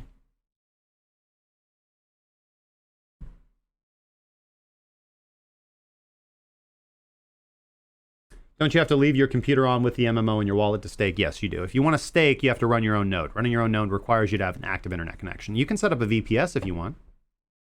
If you guys want to utilize what we think is the best VPS, the link is in the description down below if you guys would like to set up a Linode server. Dr. Angie Stone says, but anyone can make their own crypto in about an hour, so I am not quite sure why would anyone want just any crypto. Am I missing something? Not missing anything at all, and that's why I said quality. You want quality crypto, not just any crypto. I am a crypto maximalist. Preach, Brother Justin. Let's find our decentralized sinner Jesus. Oh, man. Okay, so if you are looking for the next potential fuel for the Bitcoin bull run, look no further than China. Yes, it's a word that's tossed around a lot, not only in American politics, but in our news as well, and all over the cryptocurrency space. China this, China that, China. China runs Bitcoin. China has centralized Bitcoin mining in China. China is the evil Bitcoin Illuminati lizard lord. Satoshi Nakamoto is Chinese. I can't read 3 Twitter posts because I like to go to Twitter and I like to read well, intelligent, thought out, what is it, 140 characters, whatever it is, of my daily morning news. Because Twitter is a great place to go and get news. Get your finger right on the pulse of the crypto world. But I cannot read 3 articles without somebody saying something dumb about Bitcoin and China. So, as we commonly do on the show, I like to dispel bullshit. In today's episode of Dispelling Bullshit. Maybe that's a good one. Yeah, we'll use that. Let's try that. In today's episode of Dispelling Bullshit. Yeah, we're going to get kicked off YouTube. Moving on. Now, it is pretty obvious that based upon their actions, the People's Republic of China would like nothing more than to ban Bitcoin. But unfortunately, they can't. They cannot. They simply can't. What they can do is impose strict controls and monitor all financial transactions, whether they're suspicious or not, right? That is what totalitarian governments will do and can do.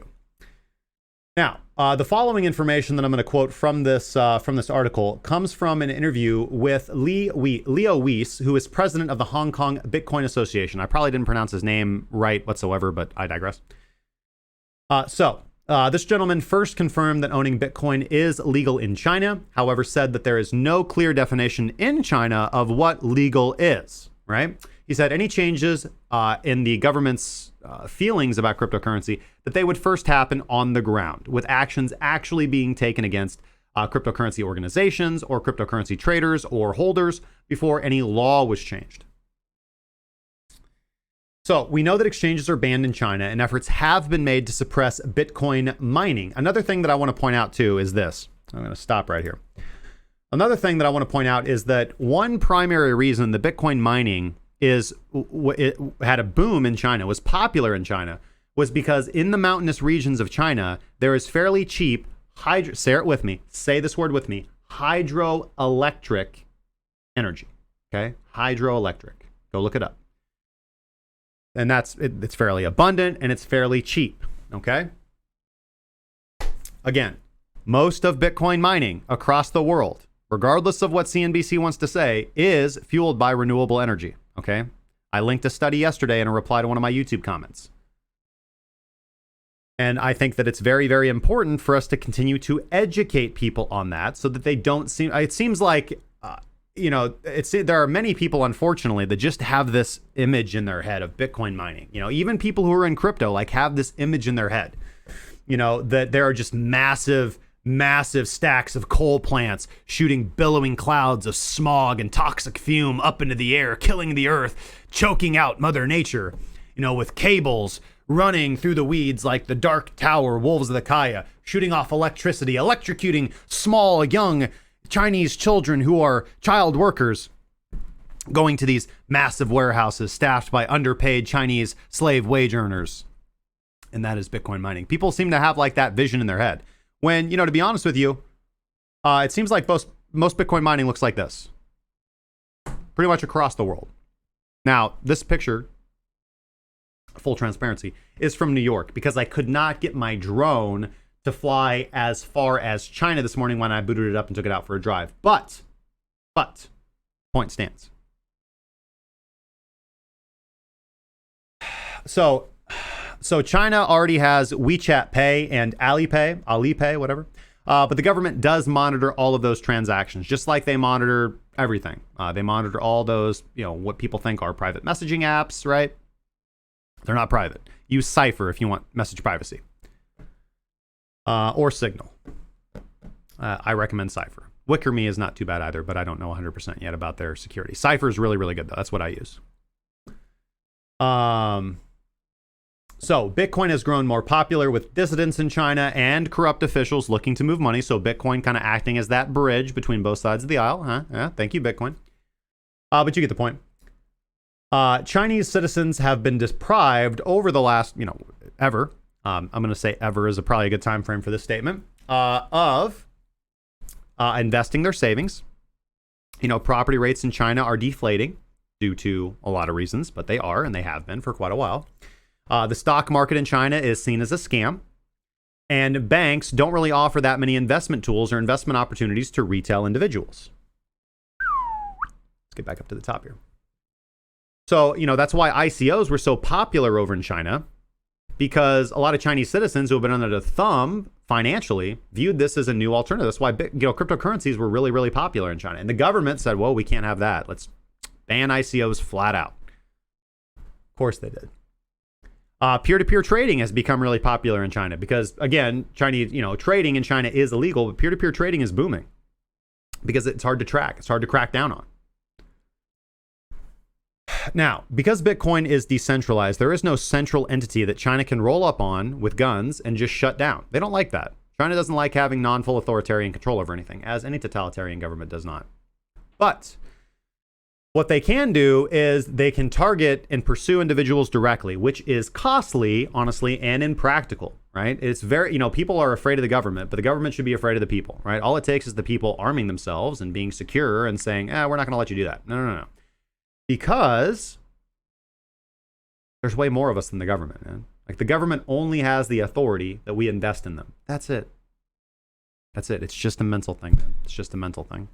When it actually comes down to citizens getting killed, things typically don't go very far, very fast. If you just look at how pretty much any how any bad government's been thrown out, there's generally a violent upheaval where the government cracks down and starts murking citizens. And then pretty quickly after that, people are like, we're not cool with that, man. Off with their head. It's typically how it goes down throughout history, man. There's low thresholds of government tyranny.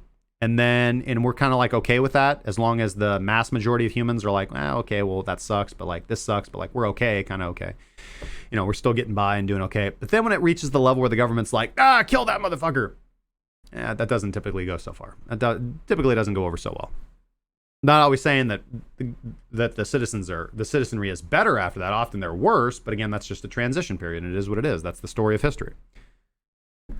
So, if you try to stomp on an ember, it typically becomes a roaring fire. And if you leave an ember alone, it typically becomes a roaring fire. So because, for this reason, I think it's going to be unwise of them to outright ban cryptocurrency. And in fact, they've done quite the opposite by recognizing its legal status as property in China just a couple days ago for the second time.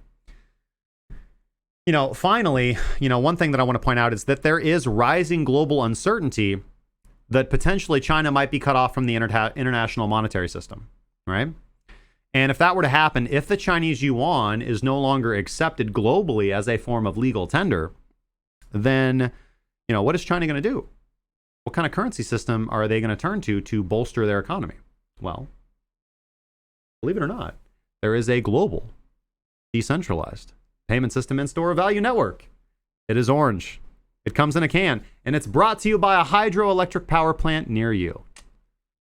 So, anyways, let me know you guys' thoughts on this. I think this is interesting.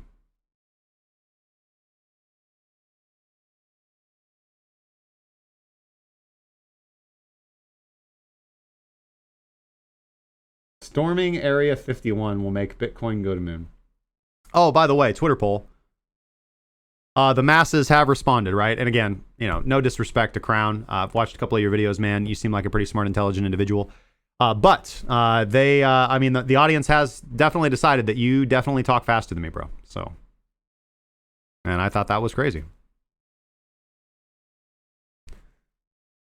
All right. So, Bakkt launched. Bakkt's in the air. Bakkt's in the news. Bakkt's the stuff. Bakkt's doing the things. Is Bakkt going to change the market? What do you think about Bakkt? What do you think about the effect of Bakkt on the market, Justin? Nothing. Like literally a big zero. Okay, let's talk about Bakkt.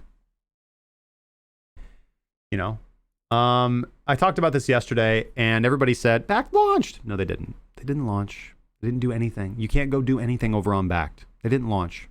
No. Mm-mm. All they did was begin user acceptance testing, which has been delayed like, 2 years now. So, kudos to them that they're finally keeping up with their user acceptance testing on their now amended timeline. But we don't have a launch date. We don't have any timetable on this testing period. We have literally nothing. Literally no information. Literally nothing has happened. It is not critical in the market. It is not moving the market. Nothing matters. Bakkt does not matter. It is not this like huge, big, fundamental, oh my God. Man. Sorry. They still got one huge hurdle to get over, right? Now, if they get over this hurdle, then I'll kind of be excited. But they need to be a custodian. They need to be a custodian of Bitcoin. And to become a custodian, they need to receive a permit from the New York Division of Financial Services. Yes, I said that right. New York Department of Financial Services. And they haven't done that yet. And those guys are pretty stingy with that thing, right? So again, do I think they're going to get it eventually? Maybe, maybe not, right? Even though they self audited, or what's the word I'm looking for? They self-certified, so they got CFTC approval by default, mind you, by default is how they got CFTC approval. They're still not a licensed custodian, right? And if they want to be a licensed custodian, they got to get that approval from the New York Department of Financial Services.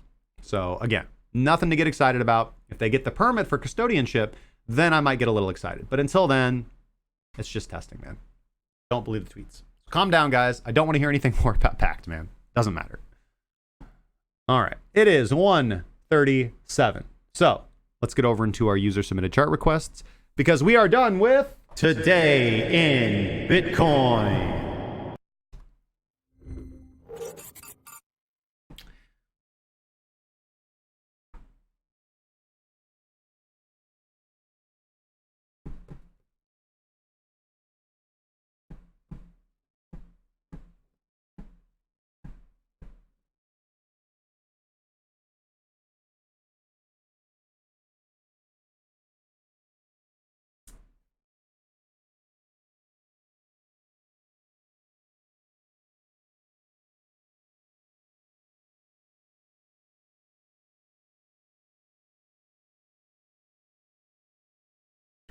Jay Fizzle says, I'm late to the show today. How do I boost the Discord server? I have Discord Nitro already. You go to Discord and you click on a button. Yeah, you click on the server button and you just click that drop down where it says Cracking Crypto, and you go to Nitro Server Boost. That's it. Yep. Thank you, man. Highly appreciate it, man. We got a roll for you. Thank you so much, brother. Get some love in the chat from Mr. J Fizzle.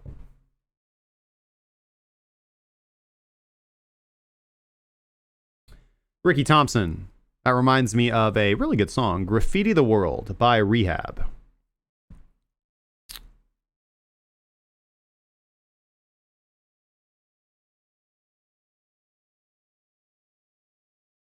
Boost it up.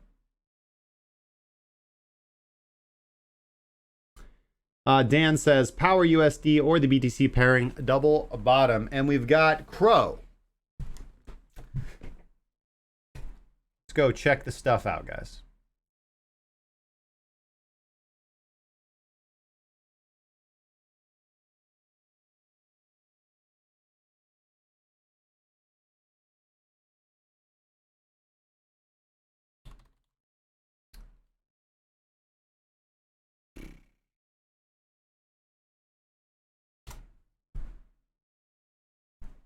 All right. Oh, we got a new token. Something just fresh listed on Wabi. And we've got almost no data to break it down with. So let's go down to the 4 hour. Cool, we got stuff on our indicators. So here's the long signal right here on this candle right here on the 4 hour time frame. And that's a pretty good trade. We break above the primary baseline. Wadatar explosion is printing a rising explosion level in a green column. Excuse me. We have a long signal from Mynx, and CCI, if we're looking for additional confirmation, crosses above the 0 line. We've had CCI on the chart for a while now. We'll probably be replacing that with something else in July, because it's not part of the PTP structure. It's just a good indicator in and on its own. Thank you so much, Scott, for telling him how to boost. My good man.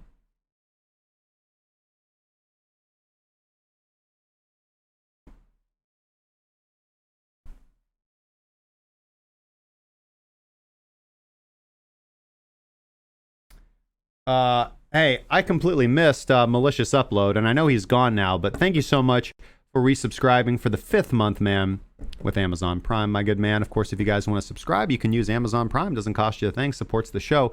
Malicious upload says, BTC to 8.3-ish being its very bottom, better load up there. Being, 8.3-ish being its very bottom, better load up there. Tongue sticky outy face, laughing face, eyes looking face. So thank you so much, Mal. Highly appreciate it, my good man. Hopefully you're killing it today.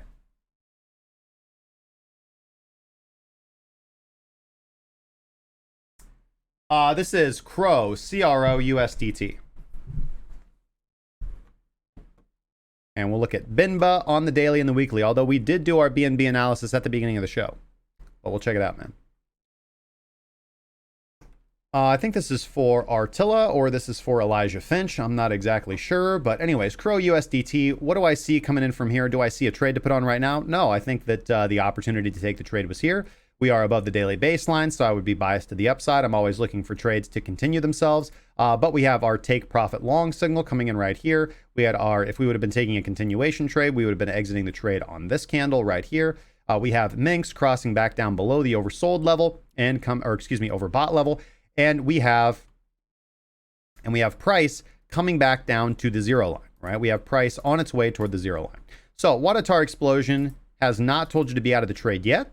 So really, we don't see a strong exit. Actually, RVGI telling you to go ahead and get up on out of this trade on the previous candle, which is fantastic. RVGI getting you out at the absolute top. So now we're just looking for a re-entry, right? Again, if you're looking at this from the level of price action, you think this trend is going to continue to go, you'd be looking for a breakout trade, but you are right here at resistance. This would be heavy VPVR resistance, and where would we be looking for pullbacks to re-enter into the trade? Pretty much where this candle wicked down to, right here in this zone, where we have the baseline crossover. As we've talked about a whole bunch, one common phenomenon that we see when the baselines do cross over is we see price reject, pull back down to our level of breakout, and then begin moving back to the upside. So you got about 11% pullback in the market potentially here for CRO. Overall, somewhat of a topping method. Again, could this thing continue to run? Yes. But I think that if you are following the system as you should, you entered here and you got out right at the very top for a 40% trade. And I think you should be pretty happy with that.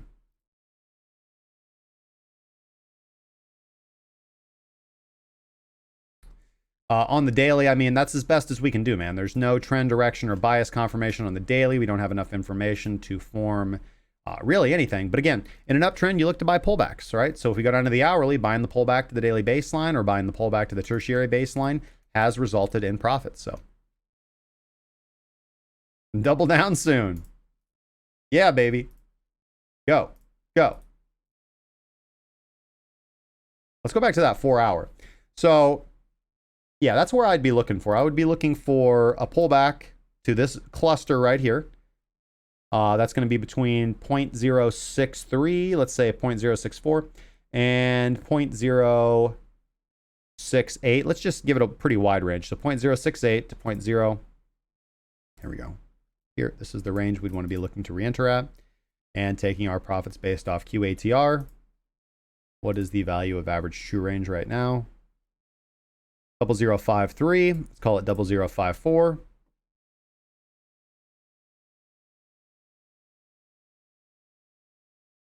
So looking for a first target of around 8%, getting that average fill right there in the middle. So actually having your first take profit below the local high.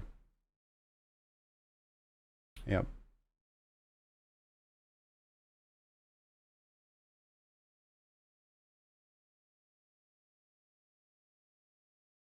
Good setup if you got into this, man. Congratulations, Elijah. And again, here's the previous setup. So here you get the long signal right here. I mean, you know, PTP 4-hour crush in this one. Here's the long signal right here, and you catch all this. Catch all that. Definitely hit a take profit target or 2 or 3 or 9 on the way up there.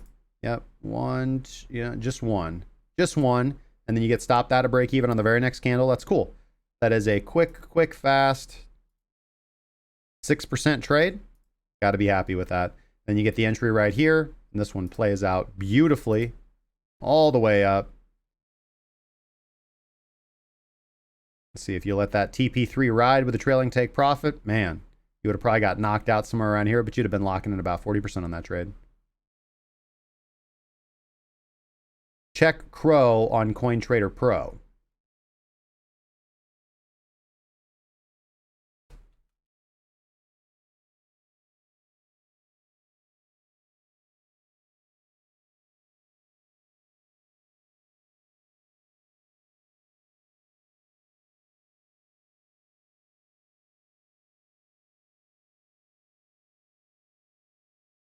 Crypto.com chain to the dollar on Coin Paprika.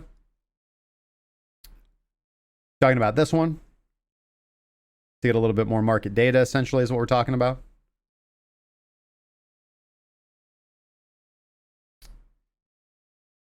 Well, this does not seem to correspond very well to the tether pairing.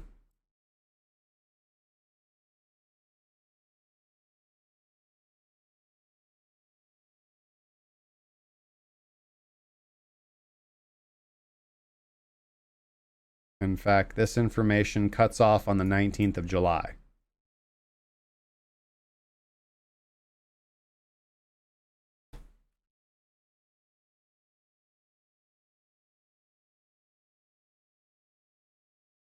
Yeah, this information on crypto.com chains cuts off on the 19th of July.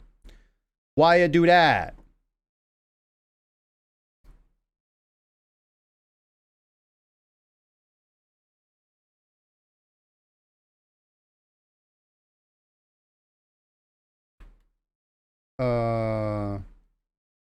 What was there? I feel like I had a request there. You guys tell me what it is when you, let me look up. Power USDR, the BTC pairing, double bottom.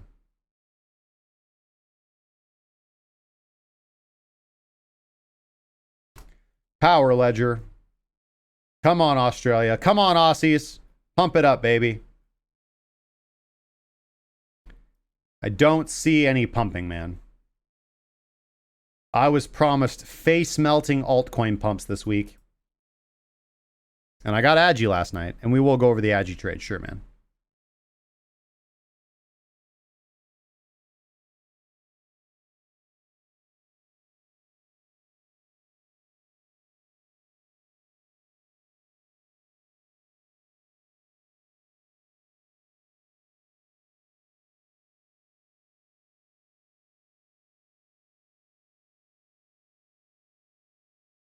Mani Masood, please check the S&P. Is it time to buy or sell? Yeah, we can look at the SPY. I will say that for an investor, the S&P is always a good time to put your money in there. But that's only if you were going to dollar cost average into it for a 50% correction, which I am fully prepared to do. But, you know, looking at trading it, we'll certainly go look. So we can look at our E-mini futures, man.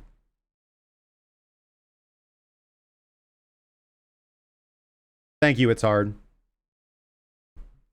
Check it on CoinTrader Pro on CoinMarketCap. Okay.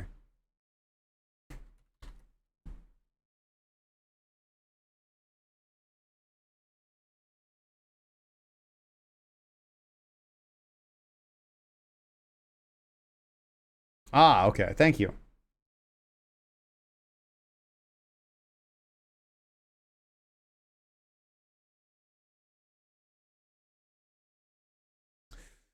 So on the daily, over here on Coin Paprika, we can see where MFI would have gotten us into a long trade on this candle right here. And we would have caught all this on CRO. And we remain above, even with this pullback to the downside. CCI has not given us the trade yet. Again, it gave us the same signal to go long over here. So on the daily, we definitely would have caught this. Man, thank you so much for the 20 pounds, my good man. 20 quid coming in hot.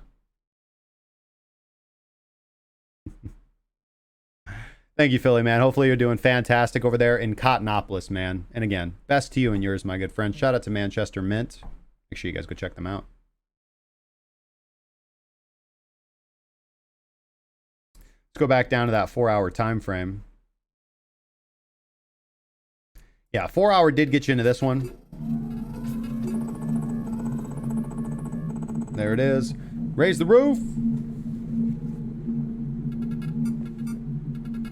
Should probably record something for donations.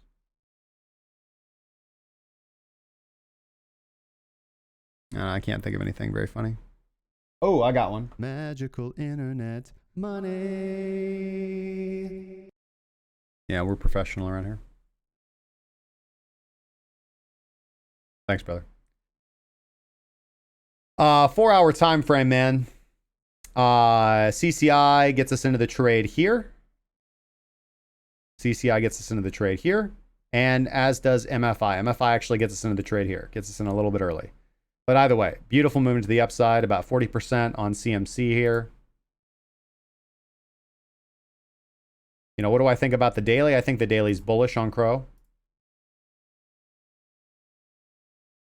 Looking at the daily with a little bit more market data, looks more like a breakout. Especially if it closes nice. Again, that CCI is about to give us that nice entry signal on the daily time frame right there.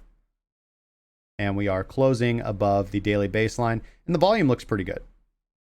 You know, volume looks pretty good. I mean, not the face melting volume that we'd like to see, you know, that's going to propel price like that, but good volume, man. You know, I always try to be really careful trading things that aren't on like big exchanges. But again, this one doesn't look too bad. Do I think it's going to have a lot of legs? I don't know. Looking at the 4-hour doesn't really look like it. I'd be looking again for that pullback on the 4-hour, but it's bullish. I'll say that. Rising volume, good volume right here. This is a period of, again, when we talk about Wyckoff, look at all this volume, relative steady volume on 3 candles, and price has not moved that much. You have sellers attempting to sell their coins right now, and you've got buyers that are attempting to buy into what they think is going to be a continued upswing, making this not the right time to buy. You want to buy when you see which one of the, well, you want to buy if you see the buyers win out in this battle. If you see more fresh buyers step in to accumulate more coins, i.e. increasing demand and reducing supply. And if you see more willing sellers than available buyers, price will start to move to the downside, and you're looking to buy dips or not buy at all, because that means that price has lost its short-term bullish trend. So definitely wouldn't be doing anything right now. Look for that pullback to that region I talked about on the 4-hour time frame, or, and I think Wabi pretty much nailed this, or wait for that good breakout trade. I think the daily wouldn't be too bad. You know, on 3 commas, again, I don't know what you know, Wabi, I guess. You could set that trailing buy. That is often pretty good for situations like this.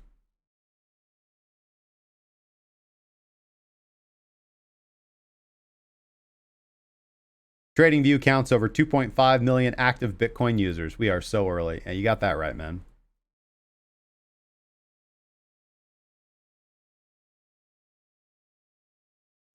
All right. So what do we got? It's hard, man. We got BNB on the daily, weekly, for sure. And the SPY, right? Yeah.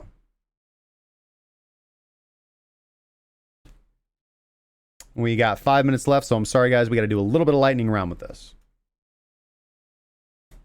Again, you guys can refer to earlier in the show where we talked a little bit about BNB and trading strategy. Again, we got the IEO going on, so potentially a strategy there revolving around the daily candle close. So BNB BTC on the daily, kind of in that jaws of death area, but again from the upside on the BTC pair. All right, let's get rid of those drawing tools. As we can see, we are breaking above on the daily. We did have a nice long signal on this candle, but we wouldn't have taken it. This was the candle where we could have taken it right here on this candle right here, where we do break above. CCI also confirms on that candle. Unfortunately, we do have a voling VCPI. But again, looking at that V bottom that we might be seeing here soon, we want to see VPCI rising with rising price. But again, not an official part of the strategy yet, just something that I'm keen to point out and continue to point out. Do have this overhead resistance in the form of the 55 exponential moving average. But again, this I don't think this is a bad setup. Again, here was an active trade right here, and you would have caught a nice and tidy about 7% so far on that trade. We have price consolidating to the upside. Typically, when we see this consolidation from the upside, it is more inclined to break out to the upside, but not confirmed. Often it rejects 2 or 3 times. But again, with the IEO coming on, I think we've got a good week of bullish activity.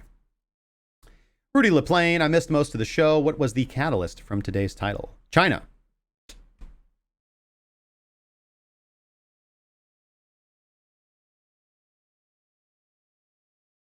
TLDR, it was China.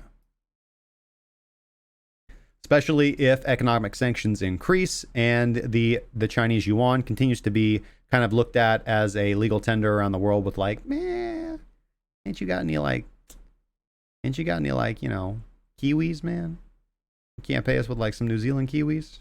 We don't, I mean, we'll take the yuan, but I mean, you ain't got no Kiwis back there nowhere, you know?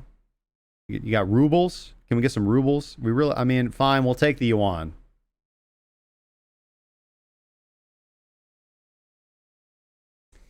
And on the weekly. On the weekly, a different form of, thank you, man. Thank you for the support. On the weekly, a different form of consolidation. Again, one would say at support. I would say consolidating in the jaws of death on the weekly time frame. But again, the last time we consolidated here in between the daily baseline and the secondary baseline, I mean, we had quite a slow slump. I mean, this is from the 13th of August, 2018, and then we didn't break up out of that until the 17th of December, 2018, before we went on this nice, a beautiful, immaculate run. So this is an overall lower high in market structure. Let's see what happens. Again, you want to take the breakout. You know, this whole range right here, you can range trade, but overall, you want to be a little cautious about this. And the SPY.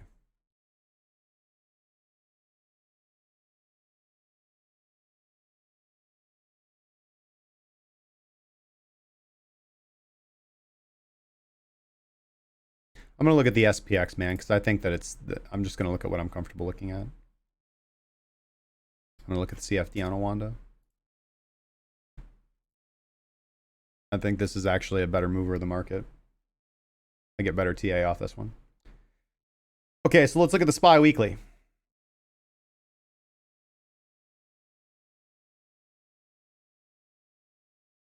It's gorgeous, man. It looks good. It looks good. I think we're going to see higher highs in the S&P. I've been bullish on traditional markets for a while. I've continued to say that. Let's see. We got the last long signal here. I got another continuation long signal here. We are getting a long signal on today's candle. That Wadatar explosion is not confirming, so this is not a trade that we would take.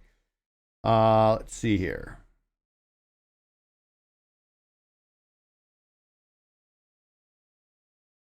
You know, keep in mind, when we talk about, do we want to buy into the S&P 500? Do I think that there's a trade here on our E-minis? Yeah, absolutely. If you are looking at the SPY as an investment, then if you have determined that the SPY is a valuable investment, then you just buy it. You don't worry about where price is. You know that price is likely going to come down a little bit. I think the market's going to probably collapse about 50%. And I'm prepared to dollar cost average into it because I think that the American economy is good. I think that America is going to weather any storm, regardless of whether it comes out the other end. I don't think that America is going to collapse and fall and fail and commies are going to are going to invade. And aliens are going to come down from the sky and be like, you alone, America, out of all the assholes in the world, are the most assholist, all right?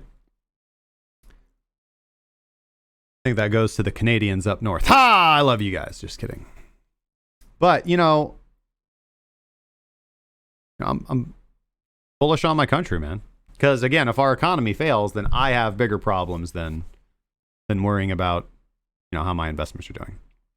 Because if the American economy absolutely collapses, 50% correction, that's something that the world can handle, right? That's something that the world can handle.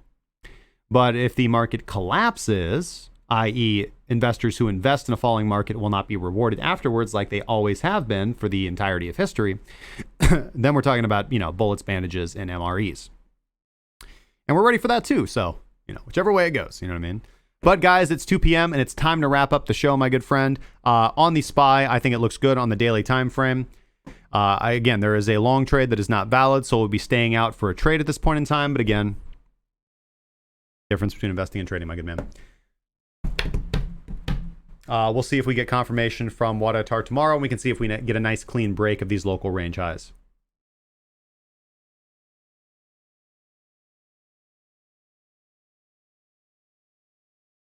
Oh man, that sucks to hear, Burning Legion.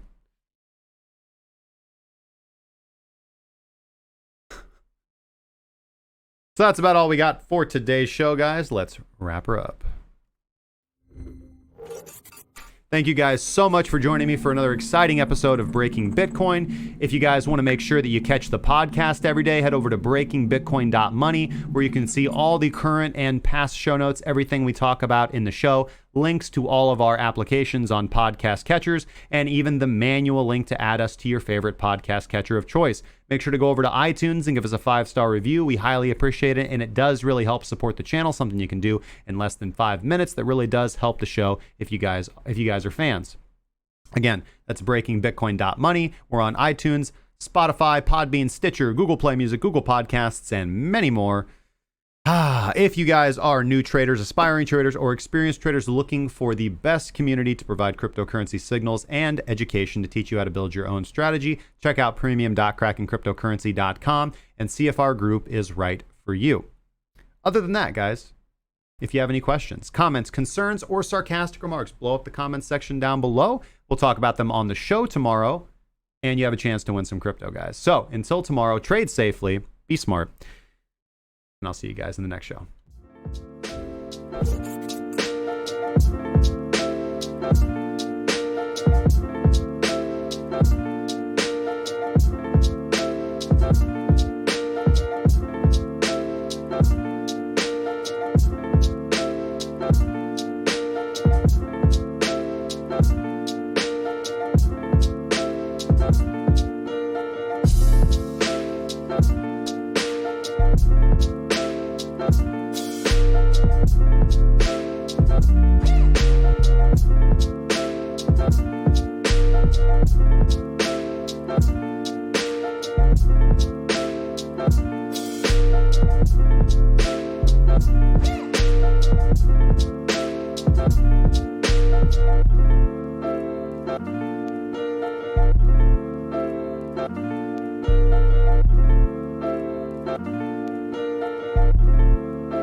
you.